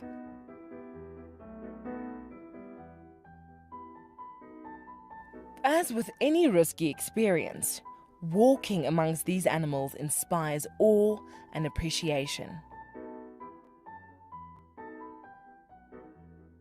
Now, it's your turn to go on a bushwalk. Join us from Pride Lands as we slow down our thoughts, put aside our distractions, and reconnect with a place that first taught us how to be human. I got into wildlife filmmaking because of a passion for nature and a notion that I could make a difference. Helping others fall in love with nature brings meaning to what I do. It's also a lot of fun. A couple of times per week, we receive some very heartfelt messages from viewers telling us about how WildEarth has made a difference in their life, whether it's helped them through a difficult period or simply helped them to reconnect with nature. I think that's why we do what we do. Hi, my name is Tristan Dix, and I am a guide here at Djuma Private Game Reserve for WildEarth. We love connecting you to the African bush, and we always look forward to all of your questions. If you want to ask a question on WildEarth, you'll need to register on the website. Once registered, go to our live safari page and submit a question below the live feed. Catch up with me on Wild Earth. Looks like it's a very difficult climb because every time it tries to climb, the ground is breaking, so it slides down. But it's the only one. Look at that. That is the call of desperation with a cub. It's like, what are you doing, mommy? Oops. Oof. Expect the unexpected here on Wild Earth daily.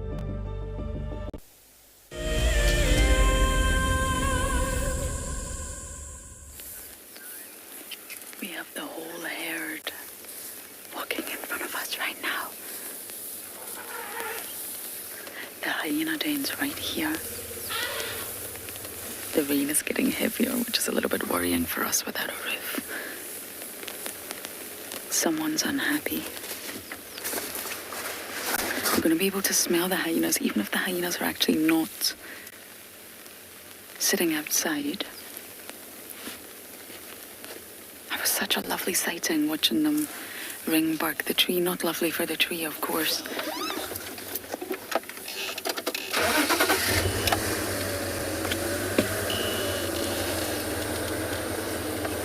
Okay, I'm just going to move to keep up with the herd and see if there's any potential interactions with the hyenas.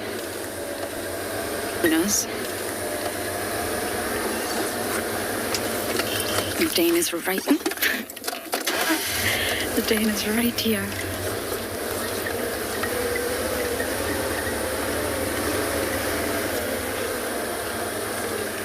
They may all be away, absolutely, they may be gone, but they also might not be. It's very cool, overcast.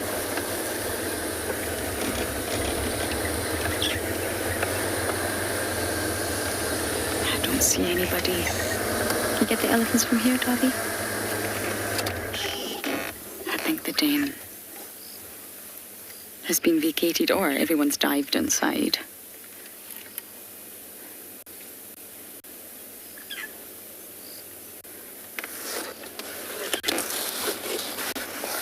We had this lovely moment where a mom pulled a piece of bark off the tree and it landed on a youngster's head.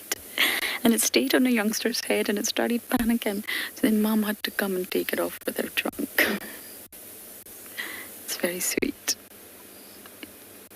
Okay, we don't have the best visuals. Let's just go forward and see if we can get another view. This is such a lovely herd.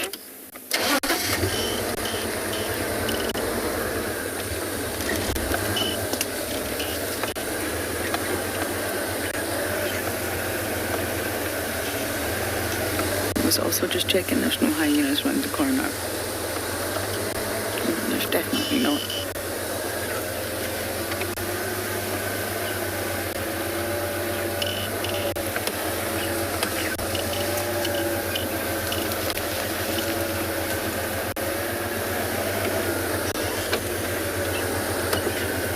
Okay. Davi, do you see any potential visual here? We don't think we're going to get another view, which is so sad. The rain ruined that moment for us all.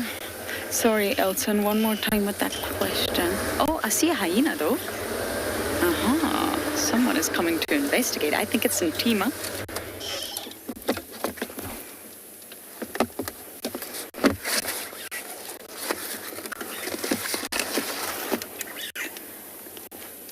Elton, can you repeat that question?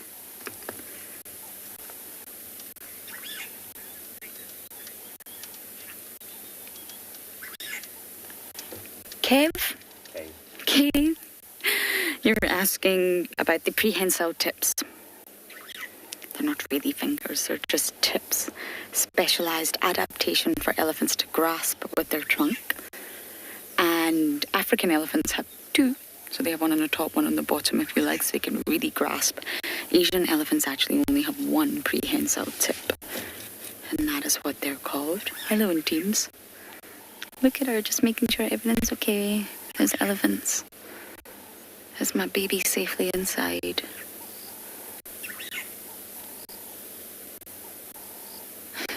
Isn't she beautiful? Spotted hyenas are incredible mothers. They're fierce, yes, but they're incredible mothers. Look, she's just checking all is okay. I can hear the big grey pachyderms crashing their way through the bush behind us. And of course, there could be a reaction from the elephants. It's not that Ntima's scared the elephants are going to eat her babies. It's not that. She knows the size of these things.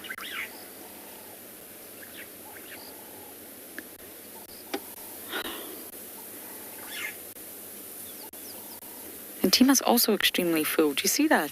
Look at that belly.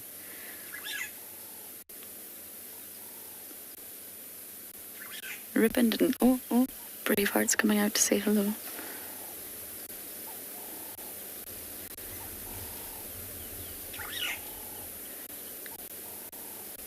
She's thinking, oh, elephants.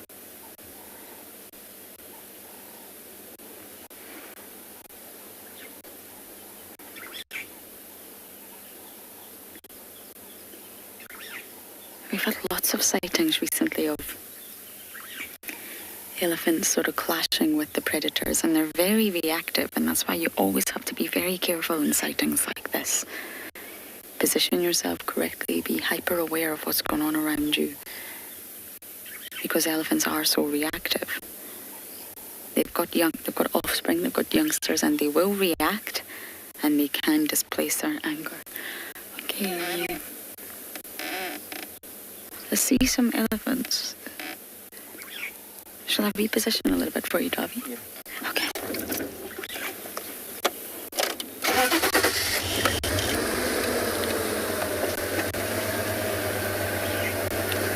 Okay, I won't be able to stay at the den if the adults have left, but we are going to try and get you some better positions of these elephants. And for now, over to Andrew.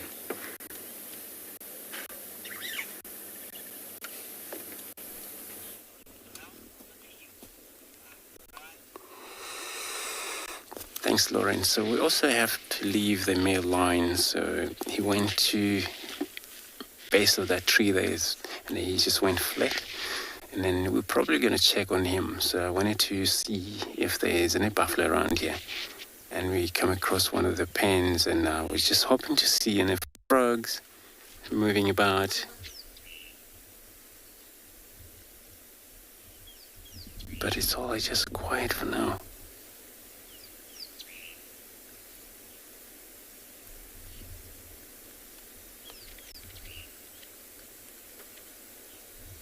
Was a little bit drip of water, but it all just went stop, which is a good idea then.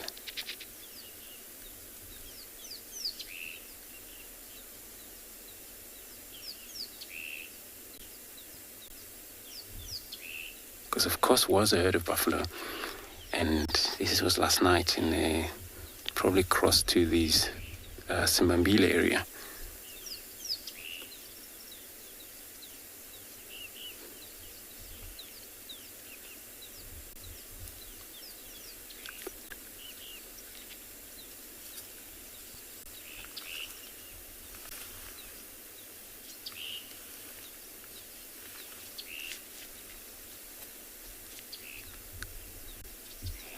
Saw like a little black crack moving about into these grasses, but it's very difficult to keep up with it because it's on its hunt. It's been foraging through these grasses. It's all water birds. Wish we can get one in the frame.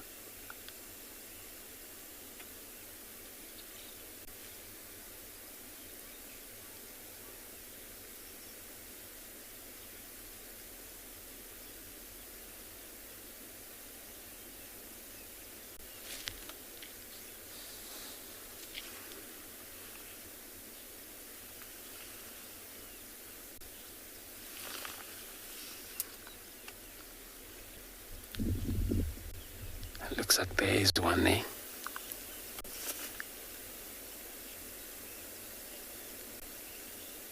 And they're very active birds.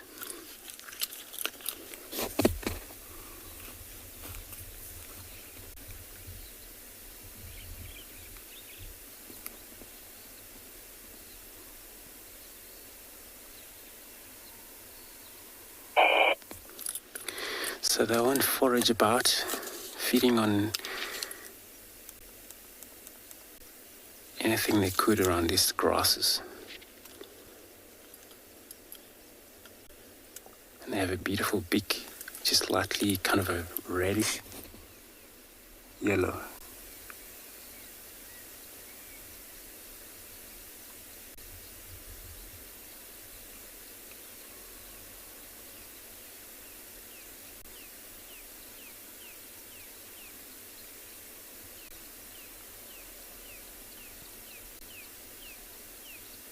It's easy about getting some reeds. I'm not sure it's all about the nesting material or just feeding. It's called black crake, the bird. Maybe looking at the female there.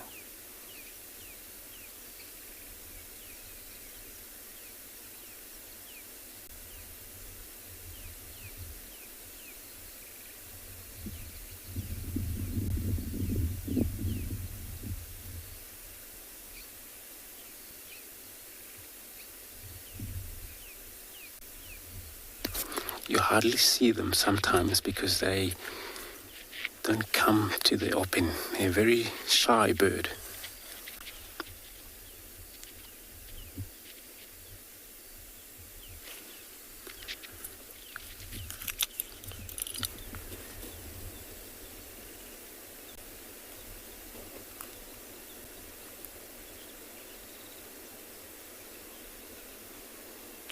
You just can't see where there's a nest going on in the background. It's too much grasses.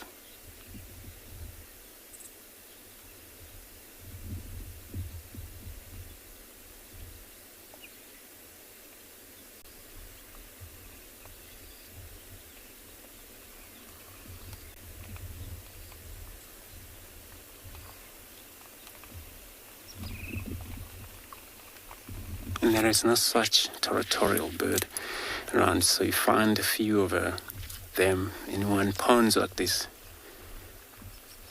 Looks like all rain coming down a slightly bit.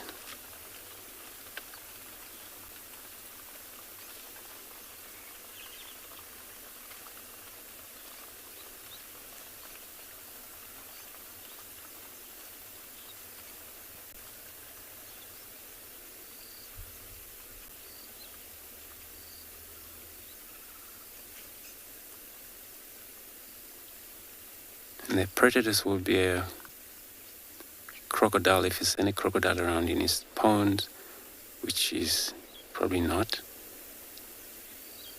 one.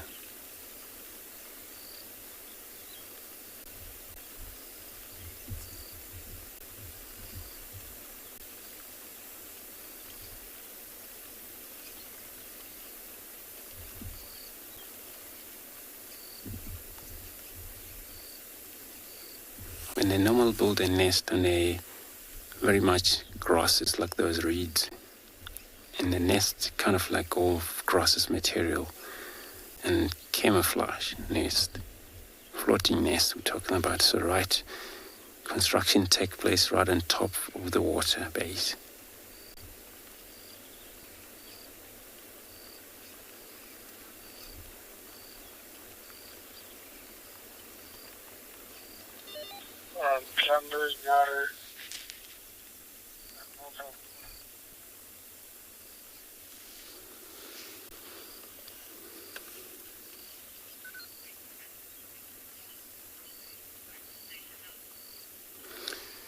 So I'm going to try to position here if we could see properly this bird here.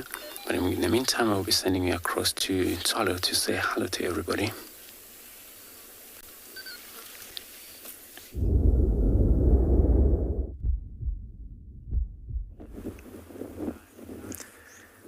Good morning everyone. It's a beautiful, windy, warm morning here in Tswalu Kalahari. It's been a little bit frustrating in the beginning now. We've had some issues with the tech, and then we found lions and they were out of a signal area. It must have been just out of the area though, but it was beautiful. 2 male lions and 2 females at a waterhole with 3 small cubs. Hopefully they'll move a little bit closer to where we usually see them, and then we'll be able to see them nicely. But we've got a nice surprise for you though. The two brothers are back together. So those of you who watched the show last night, you'll remember the one that was the cheetah that was calling the whole time looking for his brother. So they've clearly linked up now during the evening, and they have now reunited with one another. By the way, guys, my name is Moritz. Behind the camera we've got BK.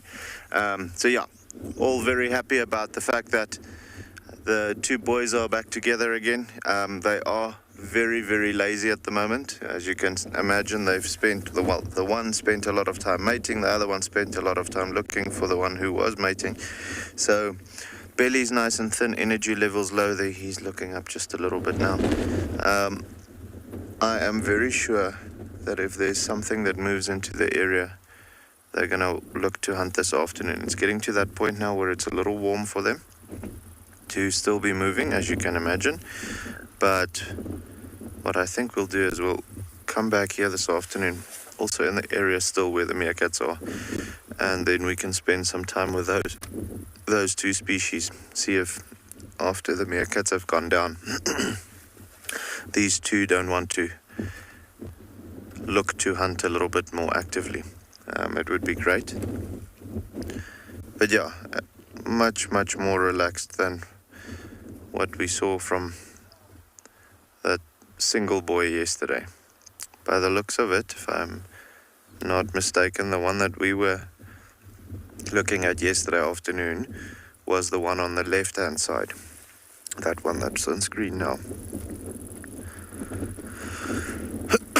Excuse me, guys.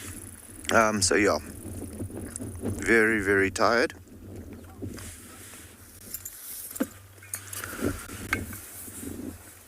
And just saving all of the energy.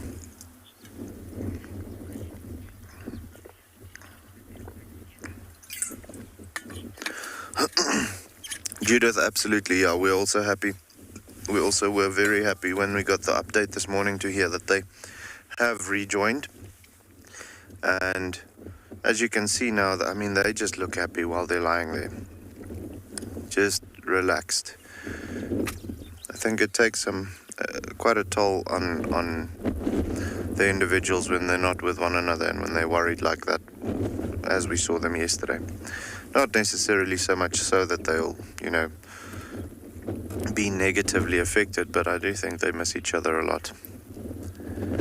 These two they're not only brothers, they're also dependent on one another for their livelihood. So with that being the case, they are the bestest of friends. But yeah, flat batteries at the moment, which is completely understandable. I do think that this afternoon they'll give us a little bit of action, especially with this wind. I don't know if you can hear the wind pumping, but it's blowing at a considerable pace from the northeast.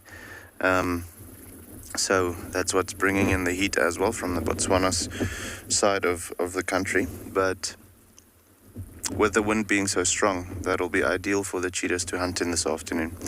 They are probably the cat that uses the wind the most when it comes to hunting, so that they can sneak up as close as possible to their prey species and then have a smaller gap to close once they start running at those great speeds. So very important for them to always have the wind on their side when hunting, and especially when it's this strong, then it's even better so, because then the animals can't hear the sounds that they make as well. When they step on maybe a twig and it breaks and so on. But yeah, guys, I think with them being so lazy, we're gonna love and leave them now. It's great to have seen that they are together. We'll come back this afternoon, like I said. For the meantime, we're gonna send you over to Lauren again with her hyenas.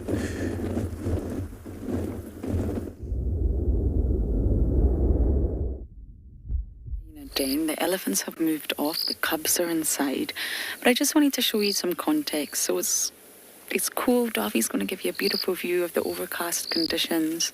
Probably more rain to come. It keeps coming down, then stopping. Then coming down, then stopping. And Ntima's just here. It's the perfect day for Ntima to be flat on the grass and snoozing.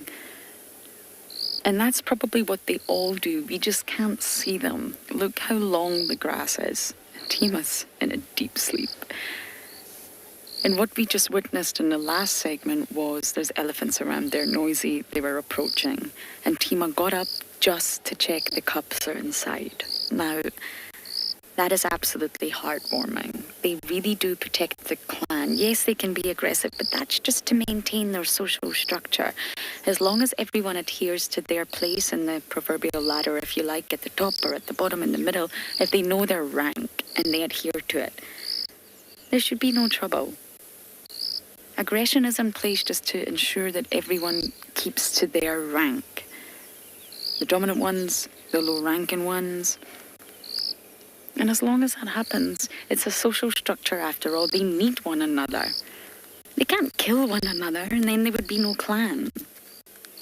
So although in our eyes the aggression can be seen as well, aggressive and violent and wrong. Oh, here's a cub. I wonder if Heart's there. Pumela and Gangirika keep coming from this side.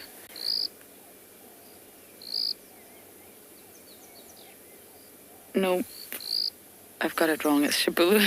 It's Shambulu and Ngwazi. Why do I keep mistaking you guys? Hello, Shambulu. Okay, so Ribbon's over there. This is Ngwazi. He's a lot lighter in the face than Shambulu.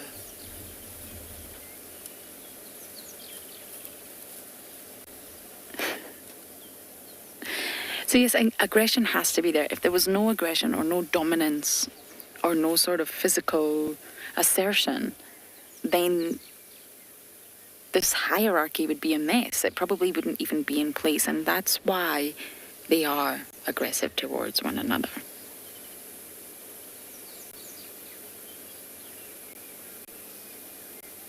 But it's not always. There's a lot of tender bonds, there's a lot of gentle interactions, as long as you stick to your place. Don't try to be dominant over those you shouldn't be, and of course you're not going to be submissive to those you don't have to be submissive to. The hierarchy, the ladder, it's there for a reason. It's there to maintain social order in powerful carnivores. Davi, do you feel sunshine? I'm very confused. It's drizzling, but the sun is popping out.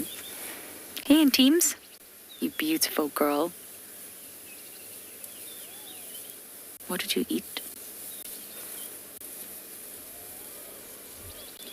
She's actually got a fresh scar on her back right hip. Pink skin. I've not seen that before. That's new. I know all their scars. They have gone to the den. Let's just see if we can reverse and maybe get some more views of the cubs. We haven't had a den sighting like this in a very long time. Davi, can you just check for me? Are we good? I think Ribbon's snoozing here in the thicket. I think that happens on a daily basis. We just don't see them.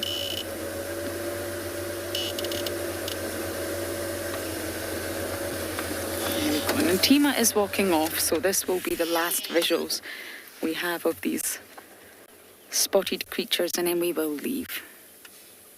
But Davi, I think that up there is what you may call blue sky.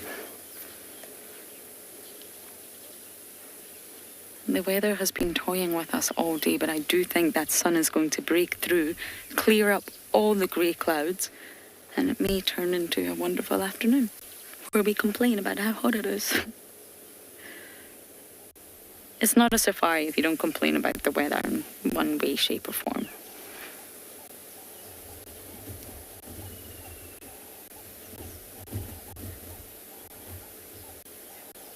Okay, now we're going to say goodbye to the Djuma clan, let them rest for today, and we're going to send you guys across to Ngala with their lions.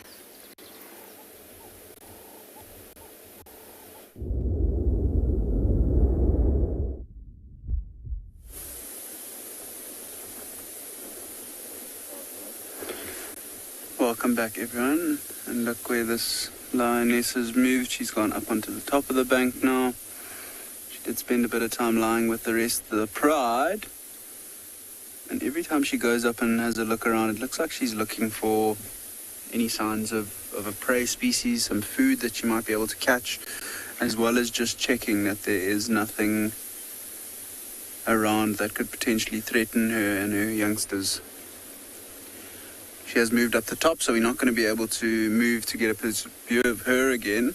But I think what we will do is we'll just scan over to where the rest of the pride are lying here on our right-hand side. And they were all fast asleep before that lioness got up and moved away, and then very tentatively watched where she moved. But they don't seem too phased. They're really enjoying this breeze and the cooler day today. One of the little ones you can see in the back right there, she moved across the river. That's what Eddie and myself were saying when the sun was starting to come out. When it does get a bit warmer today, they're going to be looking for shade. And that's the shade that young female has found.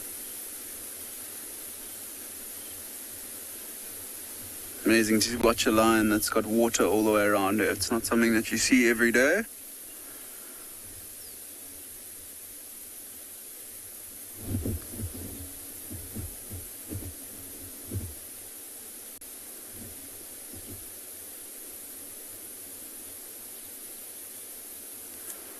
Interesting to see if the other lioness does come back. If she does come back, we will put her back on camera. But for now, she has moved up the bank and over the ridge. I wonder if she's moving across the riverbed on the other side, but I don't think she'll leave her den unattended with all these other lions here, because those two small ones will be too inquisitive. If that mother moves away, I'm sure the youngsters would go inside the den and they could cause a bit of havoc.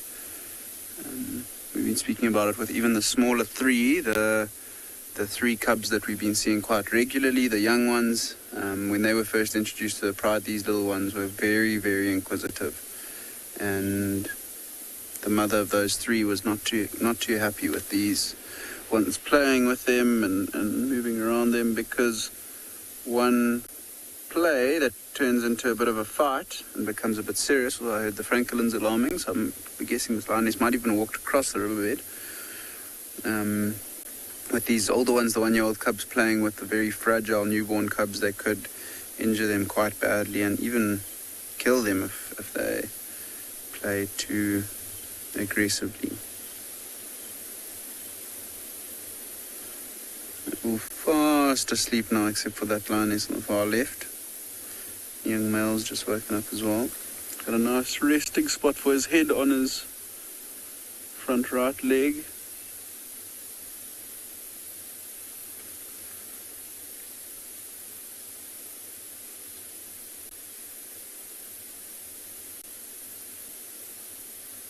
Tranquil sighting right now. Not much going on. Lots of birds calling, but other than that, very, very lazy lions this morning. So they're very happy that it stopped raining. The rain that we've had last night and today, although it's going to be very good for our grasses and trees and everything going into winter, the lions would have not been too happy with it. Makes everything sodden underfoot, makes their hunting a little bit more tricky. Any benefit to it will be that there is more cover for them as the year progresses. But also, imagine in winter time when all the grasses start turning brown, turns almost the exact same color as these lions, and then they've got unbelievable camouflage in the winter months. See how they all turn their head at the exact same time to the right there?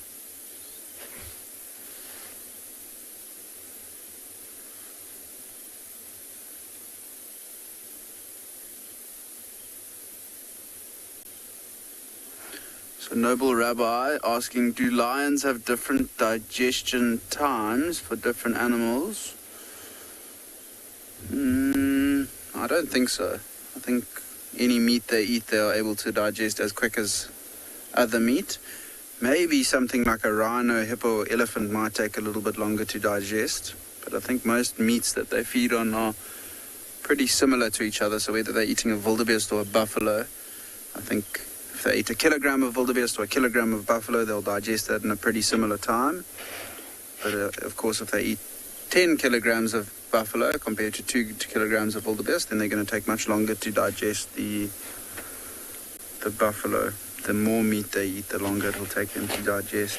These lions that are lying here look like they might have found a meal last night. I mean, we didn't see them yesterday, so they could have been feeding on something 2 days ago, something big. So I think either they ate maybe something like a wildebeest 2 nights ago, or they managed to get their paws on something like an impala or 2 last night. Especially the 1-year-old cubs, their bellies were quite full this morning when they started to walk down and we saw them all moving around. Obviously, when they're lying down, it's a little bit more tricky to see.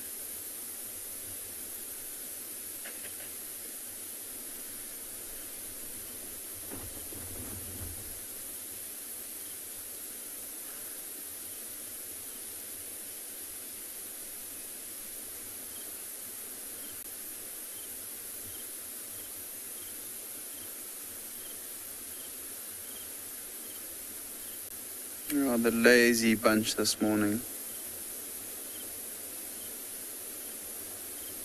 And I think what we'll do is spend some more time with these lions here. Look, I don't think they're going to get up to too much this morning. I was hoping we'd maybe get them crossing the river. And I don't think that other lioness that's got the small cubs here, she's definitely not going to bring them out to us while these other lions are here. It's just too much excitement for those the lions that are sleeping here in the riverbed. So I think she's going to keep them tucked away in the den site for the rest of this morning. Maybe this afternoon you might get lucky with them. I will be on leave from tomorrow, so Rowan will be taking over this afternoon. And I think what we'll do from here, we might leave these ones lying in the riverbed, try loop around and see if we can get another view of the other lioness. Otherwise we will keep going and see if we can find anything else interesting this morning.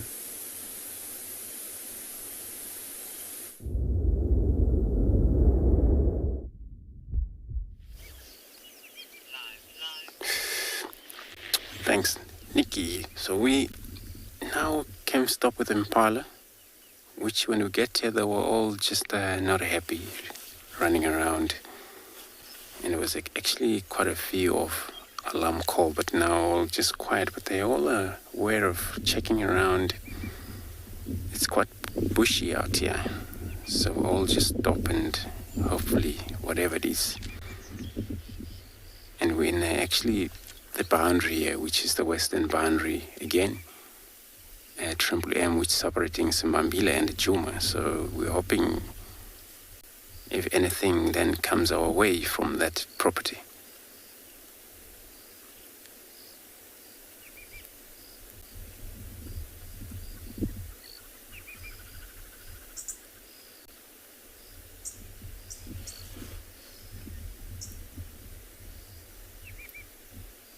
Unless if there was not maybe of a too much serious, whatever they saw or they probably heard something they're not sure about, because they're very alert, the impalas.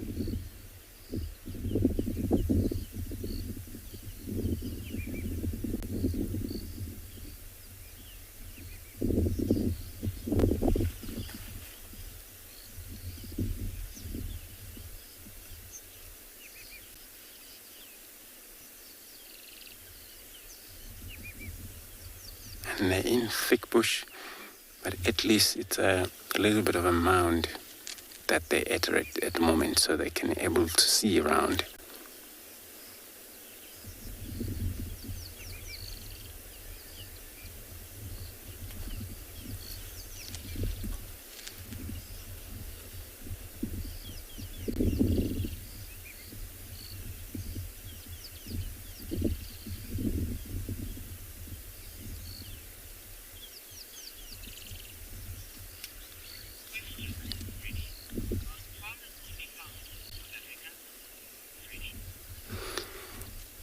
Freddie asking if impala only found in South Africa. Most part of Africa, there is impalas. There is some part where they have a black-faced impalas, but probably Far East Africa.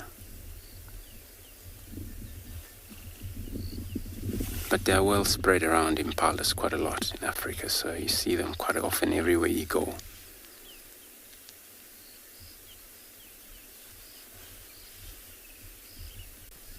It's got to be an area where the food is well abandoned all over. So we're going to search if there's something that's threatening in these impalas. We'll find out maybe.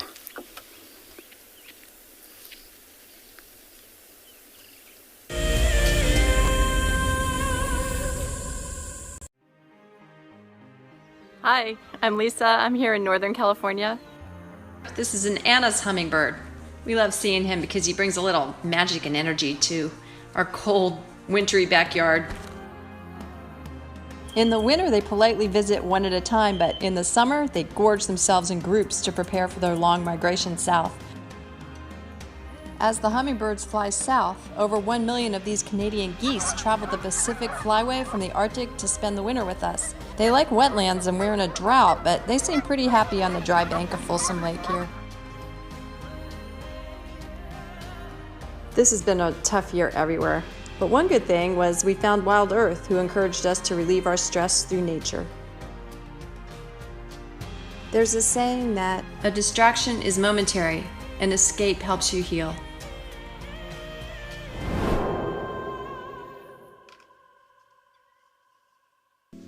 Well, one track here in front of me, and then one track went right there. I want to follow the track with the cubs. Sorry, I'm gone behind the car. That's very rude of me. I want to follow the track with the cubs. Oh, my word. Oh, my word. Okay, so everybody, we've just bumped into Pride of Lion.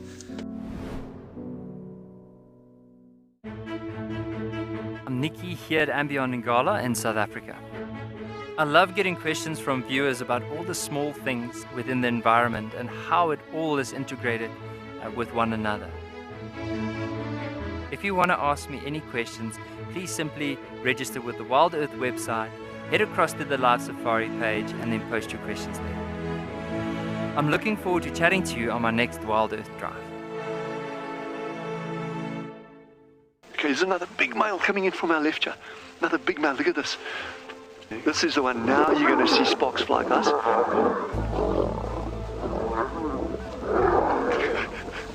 Guys, it doesn't get better than this, eh? Yes! Unbelievable. Africa, I love you, eh?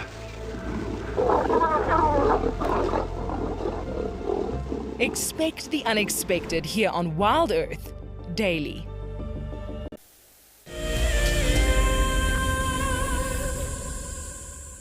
The sun comes out, and so do the reptiles. I could be wrong, so please correct me if I am, but I think we may be looking at a black-lined plated lizard. That sort of yellow stripe running from the head all the way down to the body is also accompanied by black lines. I think that's what we're looking at. If it is, this is my first black-lined plated lizard sighting. We get the giant plated lizard, we also get the rough-scaled plated lizard. So I think, but please do correct me if I'm wrong. And of course it's been cold, it's been rainy, so I imagine this individual is just quite literally sunbathing. And although all reptiles are quite similar, the lizard group, lizard's quite a generic term that a lot of people just use for any reptile that looks lizard-ish. But actually it's broken down into the agamas, the geckos, the skinks and the lizards. And they are all different, really, although they have a lot of similar characteristics, and overall they are grouped together. The suborder is Sauria, that's the sort of lizard suborder if you like, but there are different families. But this guy is definitely classified in the family lizards. Well-developed legs, claws, really long tail, granular scales, and they do have the ability to drop their tail. They can cut it as a specialized plane in a form of self-mutilation to escape the predators.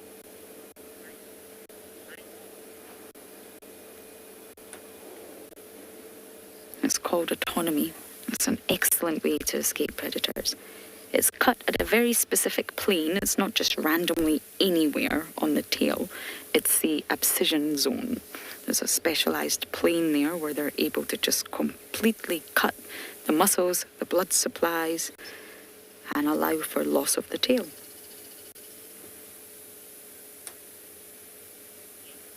And you can see the sun is really coming out now.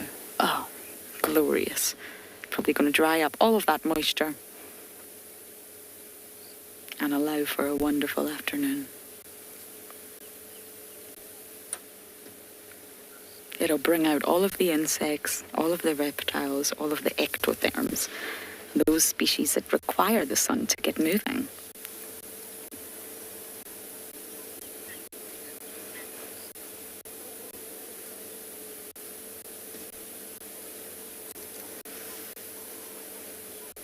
And although we had a bit of a late start this morning, which once again we're sorry for, it turned into such a wonderful drive. I thoroughly enjoyed my time with the Djuma clan. I'm sure you all know that, and what a sweet moment with that.